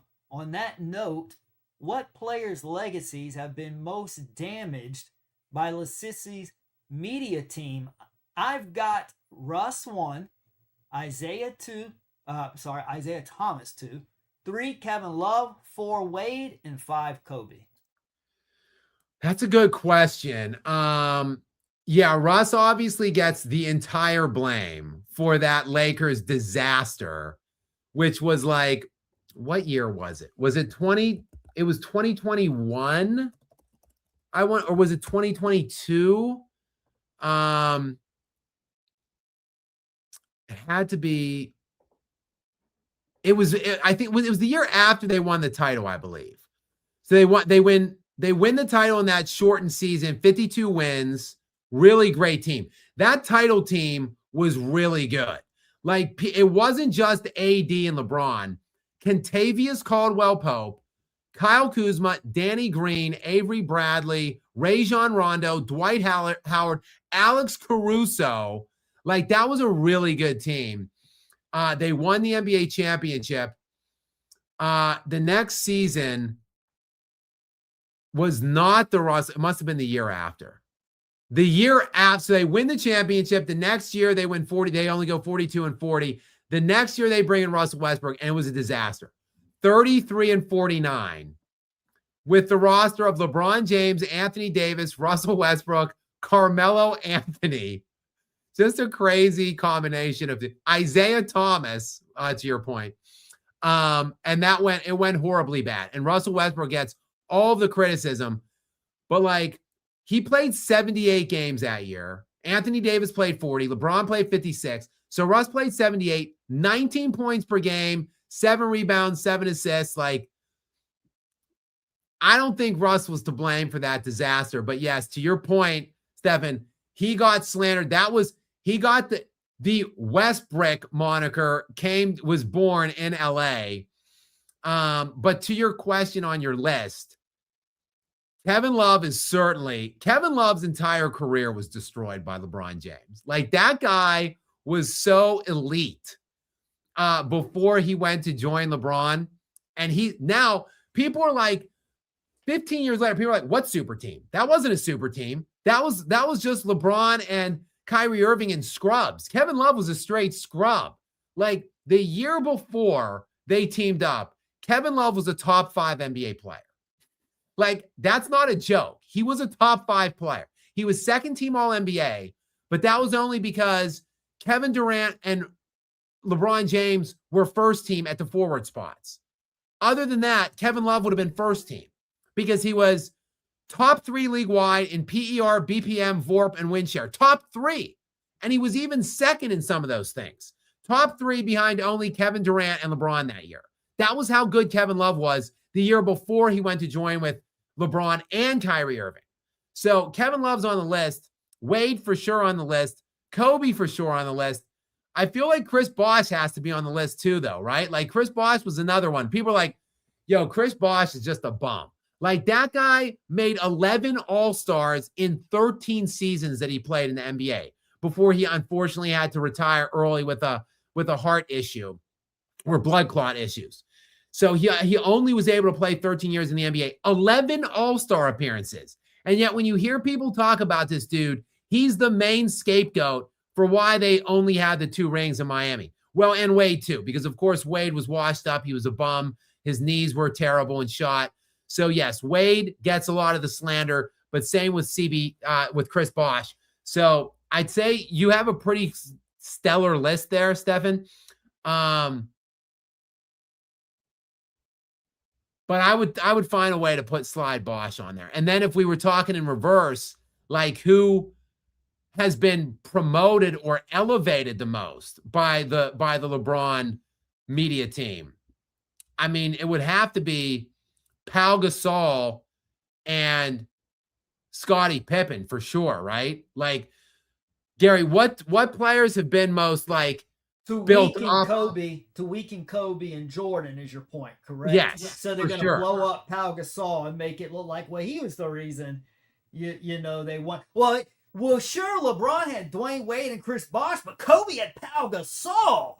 You know, like, that's close to equal. And by the way, Stefan just said that yes, he should have put Bosh ahead of Wade, so he's in agreement with you. Yeah, that's that. I mean, but basically, what players haven't been damaged by LeBron? Like, even Anthony Davis. Like, Anthony Davis, yes, he can't stay healthy, but when he plays, and like he was healthy a couple playoff runs, including in the bubble. But like, Anthony Davis is just this like bum, apparently, that like was like a second fiddle to LeBron. I mean, he led the playoffs in win share and scoring and anchored their defense.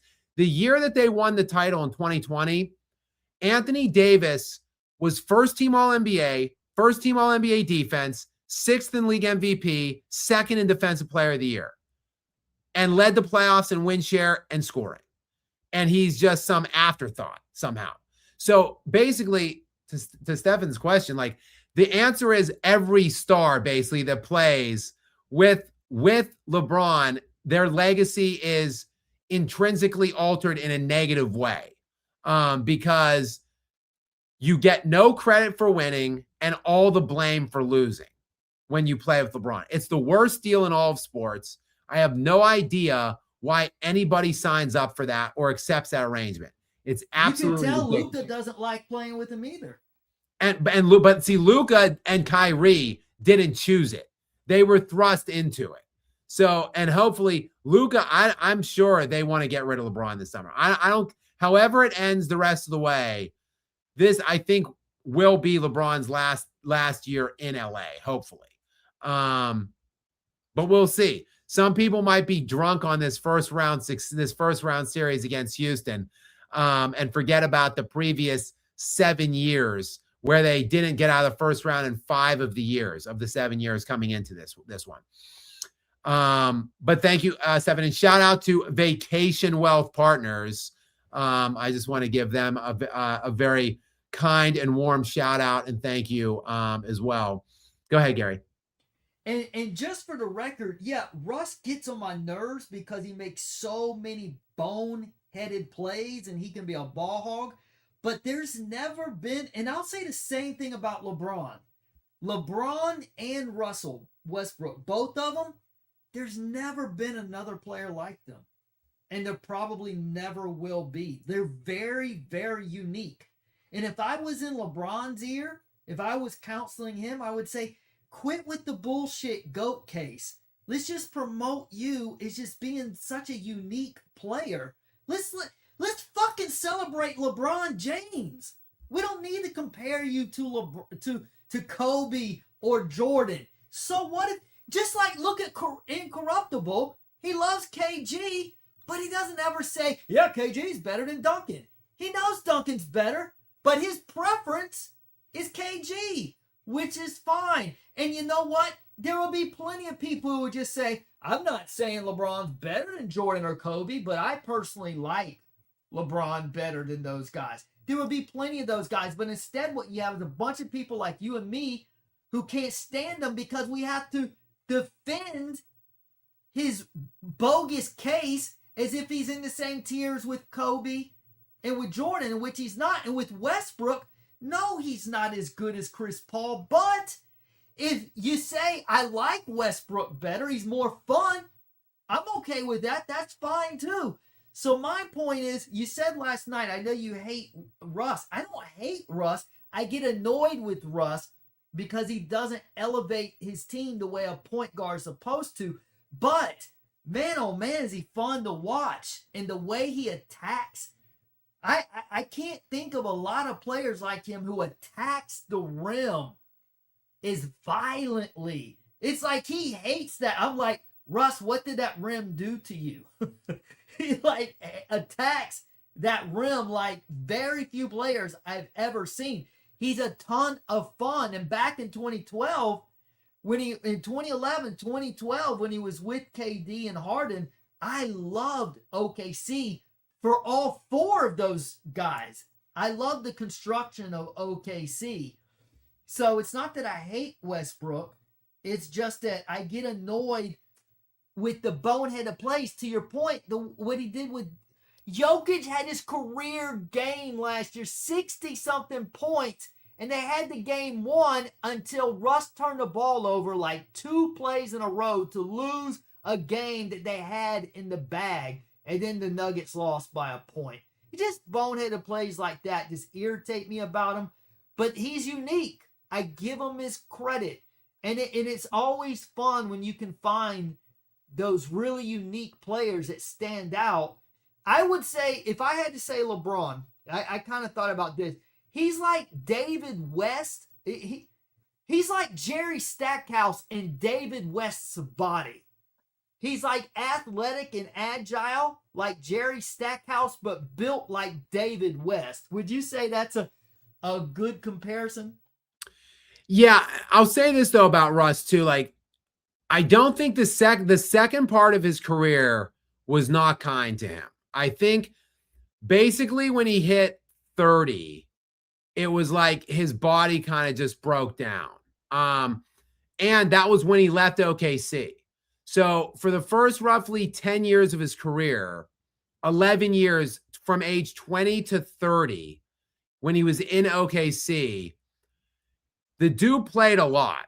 Like he played 82, 82, 82, 66 in a shortened season, which was all the games that were played that year, and then 82. So for the first 1, 2, 3, 4, 5 years of his career, he played every game in that season for the first 5. Then he got hurt, played only 46, then only 67 the next year after that. But then 80 again, 81, 80, 73 in his age 30 season. Then he left and he played 57, 65, 78, 73, 52, 21, 68, 75, 64. So he played less games overall, a lot fewer. And I think he just was in bad situations. He jumped all over at that point, played in all these different teams. In the second half of his career from 30 to 37, 18 points per game, 7 assists, 7 rebounds.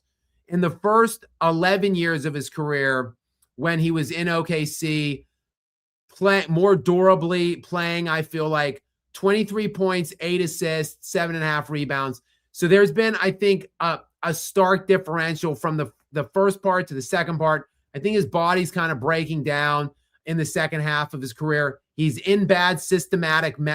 He is a programmatic non-fit, I think, in some of these teams that he's gone to, that has kind of exposed or exploited the holes in his game. So I think it's a couple things could be true about him. Ultimately, I am a fan of Russell Westbrook. Like, despite the fact I've talked about this with you in the past, and I'll admit that, like, he is the type of player that I typically would hate. Like, he's the type of player that I would generally talk shit on. And I am a bit of a hypocrite when it comes to him because I just like him. He just plays so hard. His effort is so high. He's such a good competitor that, like, I just always tend to defend him. So, but like, I understand that he has limitations and weaknesses. Thanks again, Stefan, and shout out again to Vacation Wealth Partners. We've got Xavier DeGodin. Again, Gary, I'll go ahead. Okay, he's asking. I'll just take this one real quick. He's asking. He said Wade and LeBron were like Curry and KD. So now he's asking who is the better duo between the two. This is actually a tough question. I mean, hey, Xavier, are you asking if they played 2-on-2 or both of them being your foundation for a team, and then you have to put 3 role players around them? Just let me know in the comments, not the super chat. I'll look for it. I'll say this: Wade and LeBron, much, much, much higher level defensive players than LeBron and Curry and KD in their primes. So when Wade wasn't hurt and when LeBron was actually trying on defense, they were 2 first-team All-NBA caliber defenders. So like, that is a differentiator there, I feel like. Curry and KD, as good as LeBron and Wade are offensively, Curry and KD are superior offensive players. Curry is one of the great offensive engines. When I say engine, like Jokic is an offensive engine, that's different than just a scorer. Like, that means his scoring, his playmaking, the floor rising. Curry is one of the probably 3 or 4 best offensive engines in NBA history. And KD is one of the 4 or 5 best scorers in NBA history. So as good as Wade and LeBron were, nowhere near as good as KD and Curry. I don't know. This is a tough question, actually. This is a good question. Did Xavier clarify anything in terms of? He says who has more success or something, which, I mean, obviously you can just look at the rings for that, or who fit better. He says who fit better, and then he said something about the who had better success and who fit better. So I'd say honestly, probably Curry and KD fit better. I think they were more a seamless. Yes, I think because they would have won 3 straight championships easily. Wade and LeBron lost 2 badly, like to the Mavericks and the Spurs, and really they should have lost the 3rd to the Spurs. Like they were down 3-2 in the series. The Spurs had a 5-point lead in San Antonio, and LeBron missed a 3, and the Spurs couldn't rebound it, and they missed a bunch of free throws in the last 26 seconds. A 5-point lead with 26 seconds left to close out the Heat. And the Heat would have been 1-3 in the 4 years if they could have got the offensive rebound and they didn't let Chris Bosh get the offensive rebound and kick it out to Wade. And then they won a close game 7. So like they barely won that one. They lost badly the other 2. And then, as you know, Gary, they kind of got outplayed throughout large stretches of the Oklahoma City series. The Thunder dominated. Like when KD was healthy, it wasn't even close. Like they just killed every team. So like I would probably say I would lean Curry and KD to answer this question. But it is close. It is a good question. Okay, Gary, let's hit real quick the West. Let's start with the Lakers and Thunder in our little preview here. Lakers and 6. What's that? Lakers and 6. Yeah, the reason I want to start with them is because it shouldn't take us too long to go through this. I've been saying it. I've been talking about it. Should be OKC in an easy 4. It's a 16-point line for game 1. We don't know when or if Luka's going to return. My expectation is that he will. I'm going to say Thunder. I will just give the Lakers. I'll say that the Thunder let down 1 game. Get a little complacent in 1 game. Luka shows up, has a decent game. I'll give the Lakers 1. So I'm saying Thunder in an easy 5-game gentleman sweep. What do you say? Exact same thing. That's what I was going to say. OKC in 5, because I just think that they're going to have 1 game where they slack off and like the Lakers just everything goes their way. I won't be surprised if they get some calls in their favor and then some calls work against OKC and it being a very close game. And OKC just kind of shrugs it off like, yeah, no big deal. We'll just finish you in game 5. Like I said, we'll do that one real quick. Get that one out of the way because it's easy. It's light. We know that what's going to happen. The other series is Hold on. again. Do we know if Luke is coming back at all? Again, no expectations yet. Let's see. Just confirming. Hang on. Injury update, return timeline, blah, blah, blah. Will Luka return? Luka Doncic, Lakers injury update. Luka Doncic on, quote, slow path towards return.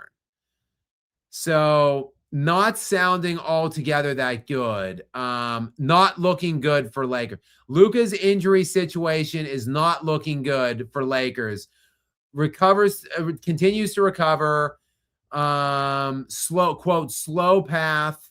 Lakers are evaluating Doncic on week-to-week basis still. These are all very bad keywords. So, yeah, if he doesn't come back at all, they might not get even that single 1 game. And it sounds like, look, I would leave him out for at least the first 2. They're not going to win those games, either of those games anyway. And then we'll see in games 3 and 4 and stay in, Crypto.com arena.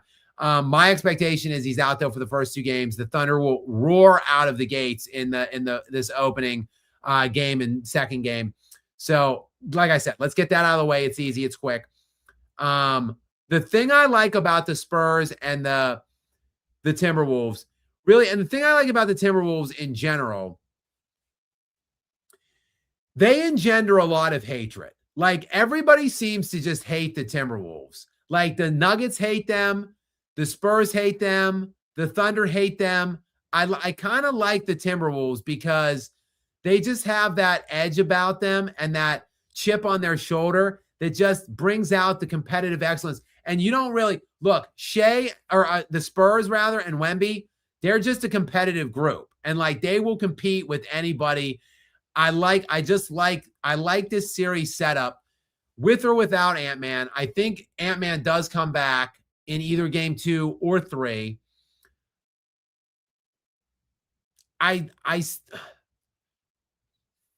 Their front line is very good defensively. The Wolves. I think they will give Wembanyama some issues. Like you've got Gobert, you could throw Naz Reid in there as well on him, and you could play Julius Randle. Like they got big, lengthy, good to great defenders on that team.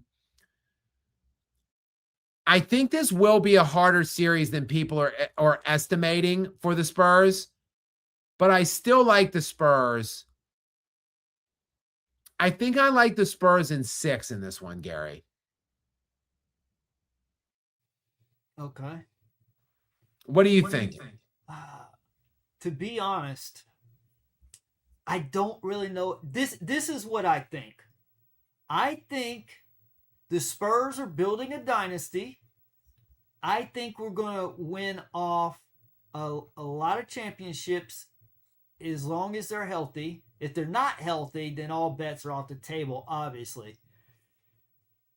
But I don't think the Spurs are quite there yet. They need a stretch 4, which they're going to get.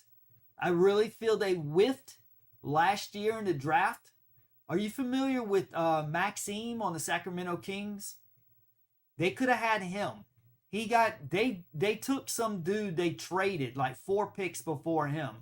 He would have been a really good player for them, I believe. In the prior draft, they could have taken that guy Bazelis, or however you pronounce his name, from Chicago, who they got with the 11th pick. We had the 8th pick, and we took Rob Dillingham. My point is, we're one piece away. We need our stretch 4, and we're going to get it in this year's draft, and that's going to kind of complete our dynasty puzzle. This year, they've been up and down. They drive me crazy, and it's not just throughout the season. It's from quarter to quarter, because there are quarters where they look invincible, like nobody in the league can touch them. And then they have these quarters where they just go on these huge scoring droughts, and like they look totally out of place and discombobulated on offense, and there's no ball movement. Other times they move the ball very well. So to be honest, I think my Spurs are on their way to building a dynasty. I don't think they're going to win the championship this year. I don't think they'll beat OKC. Are they going to beat Minnesota this round? Honestly, I don't know. I don't know who's going to win, but here's the thing. I think it's a moot point, because I think OKC wins against Minnesota or San Antonio. If I had to pick this series, I'll pick the Spurs if they have no injuries. Now, if Wemby or Castle or Fox get injured, I would give a slight nod to Minnesota. I just know that Minnesota is constructed very well. They get physical, and that's something else the Spurs are learning to deal with, are teams that get physical with them, because they're used to being the aggressors, and they can be, as we saw against OKC. But there are times that teams can rough them up, like Jokic did it to Wemby, and Minnesota also did it to Wemby. But that was also when Anthony Edwards was there. So is him not being there and having that perimeter game that Edwards offers, is that going to affect it? How's that going to affect the inside game? They're all a unit. I really don't know, but I'll say Spurs in 7 if healthy.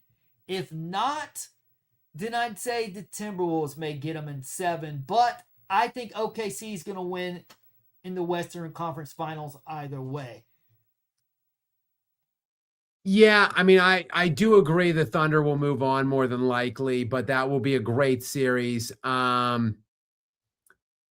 My big concern here is the health of the Timberwolves. I think if they were healthy, they could win the series potentially against the Spurs. But Gary, like, there's no Dante. If Anthony Edwards, let's say he comes back, but he's hampered, and let's say Io DeSunmu is also hampered or limited, and like they both either miss some games or they're not really that effective. Yo, there's not enough on this Timberwolves team to score without like all of that perimeter production against this San Antonio perimeter defense and Wemby anchoring the rim. Like, people talk about Jokic's rim defense, fine. But like they were dusting past the perimeter defense of the, like, that's not going to happen on the Spurs. The Spurs perimeter defense is stout. And then if you do get to the rim, obviously Wembanyama erases you. So like if they are not that healthy or not available at all, it could be a quick series, honestly. It really could. So go ahead, Gary. Yes, I agree with that. If Edwards and I have such a heck of a hard time pronouncing so many of these international names. But yeah, if he and Edwards are both out, then I can see the Spurs winning this in 5, actually. Yeah, right. But I would take a healthy Minnesota over a healthy San Antonio. Because of experience. Yeah. I think San Antonio needs a little more experience, but they are right there. See, they keep fluctuating for me because like last year I expected them to be better than they were, and then this year I expected them to not be as good as they were the second half. The first half of the year, even though they were like, I remember the first 20 games were like 16-4. But I was so annoyed because I was watching playback of their games and the offense was so clunky. They'll build 20-point leads in the first quarter and then at halftime the game's tied. And I'm like, you guys are not legitimate threats until you stop giving up these lapses, which is what I told you. But then the second half of the year, when they went like 30-4, 31-4, whatever that record was, they did not have nearly as many lapses, but they still do. And we even saw it in the playoffs in game 4 against Portland. No. Game 2 that we lost because we were up 14 without Wemby with like 7, 8 minutes to go. We had a lapse. Portland comes back and wins that game. Then game 4, game 4, I think it was, we were down 15 at halftime, but then we won by like 20 something because we had a drought in the first half, but then we poured it on the second half. We're capable of dominating teams, but we're not consistent enough, and that comes through experience, and that's why I say I just don't think they're experienced enough to win it this year. Now, if you get a lucky break, anything's possible. Like, say, God forbid, I hope this doesn't happen. But I'm saying, like, if SGA has an injury, a major injury is out, then yeah, I think we would railroad OKC. But barring any kind of major, and vice versa, if Wemby went out, OKC would railroad us. But a fully healthy Spurs, fully healthy OKC, I think they edge us out. I think it's going to be very physical and go 6 to 7 games, but they've got the edge on us for now. But it's not going to be long. Maybe OKC still slightly holds the edge next year, but I think by 28, when Wembanyama is in year 5, and people are like, was he big enough? Have you seen how small he was his rookie year? He's way bigger now. Think how much bigger he's going to be at 24, 25, 26. The guy's obsessed. He's not going to be as big as Giannis, but look how skinny Giannis was as a rookie. He doesn't need to be as big as Giannis, but he's going to be close. Imagine him just somewhat close to Giannis at age 25, 26. I am telling you, this guy, if his health holds up, has the potential to surpass LeBron in that GOAT conversation and be right up there with Jordan, Kareem, and Wilt in GOAT conversations if this guy's health holds up. The downside, he's never going to break scoring records because they're never going to play him heavy minutes, because that's the only way to sustain his health. You give him heavy minutes, he'll be out of the league like Yao Ming. But the hope is they won't do that. They're smartly monitoring him. Here's where it's so important that the organization manage the roster around him effectively, because you can't get away with playing him 31 or 32 minutes if you lose tons of points when he goes to the bench, right? Like, you have to have a viable supporting cast and ecosystem around him. That's where, like, Jokic, yeah, if he was fresh in the fourth quarter is awesome, but like they'd be down by 25 points in the fourth quarter. Like, he has to kill himself just to keep them within 5 or 10 points in these playoff games, and then he's completely gassed and dead in the fourth quarters. So like it's important then to have the right players around him, which the Spurs have done. So yeah, I think, and then when he comes in, he's like a cheat code. So like, even you saw it earlier in the year when he was coming off the bench, like he's only playing like 21, 25 minutes, but it was like he was plus 20 or something in those like 25 minutes that he was in. So yeah, the Spurs, yeah, they've got it. Look, like you said, I agree with everything you said. If he's healthy for like play 65 to 70 games a year for 25 minutes, 10, 12 years or whatever, he's going to be easy top 10, probably top 5. All right, let's hit Xavier DeGod up with another hypothetical here on the 2. He's posing some really challenging questions, Gary. He wants Clay and Draymond versus Kyrie and Love next. I mean, look, it's hard. I think individually you can make a case. Like, Kyrie Irving and Kevin Love are both individually better players than Klay Thompson or Draymond Green. But like, it's just hard to make that, to not give Clay and Draymond the check here, just because, well, first of all, again, they play really good defense, both of them. Clay was like all NBA defense. Clay was like their perimeter defender. Him and Andre Iguodala were like what made them really special on the perimeter in terms of their defense. And then say what you will about Draymond Green, like the triple single, whatever. I get it. But like, he was a very high level defender. He's a defensive player of the year. He was their like point forward. He ran their offense kind of, and like he led them in assists most years, not Steph Curry, even though Steph's allegedly a point guard. So like, and they won the 4 rings.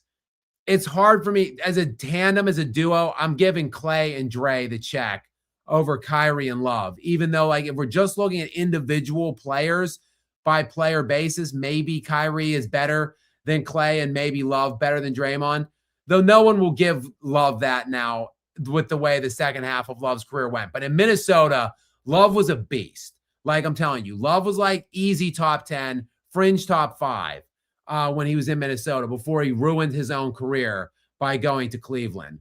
All right, guys, we hit the 3-hour mark. It was a very lengthy show last night. I'm still pretty wiped out. It's 1:30. We just hit a nice little preview here. Hit some super chats. I'm feeling good. I think I'm ready to sign off at this point, Gary. What do you think? Call it a relatively early night? Yeah. If you're ready, if you're good, I'm good. So shout out to the chat. Hit that thumbs up button, please, everyone. It's always nice to connect with you guys. It was a light night, not a very compelling night on the court. But we still had, around 300 people in here most of the night, 250 right now still. Always very excited and pleased and humbled to have you guys here with me and want to jump on and listen to us whenever we can get on. It has, like I said, been a tiring few days for me. I'm looking forward to hopefully catching up on some sleep. And perhaps Gary and I will join you again. Nothing on the queue, but perhaps tomorrow. We've got 2 good games tomorrow. Well, even though not, if you would believe the odds makers, they're again a 7.5-point line in the first game, the Philly Knicks game, and then a 14.5-point line in the second game between the Spurs and the Timberwolves. So that is an outrageous line to me. But we will see. We'll see how the game's going. Perhaps Gary and I will hop on tomorrow after the games end to talk about it all and break it down. Guys, until then, as always, please do make sure that you are subscribed with notifications turned on. And guys, have a great night.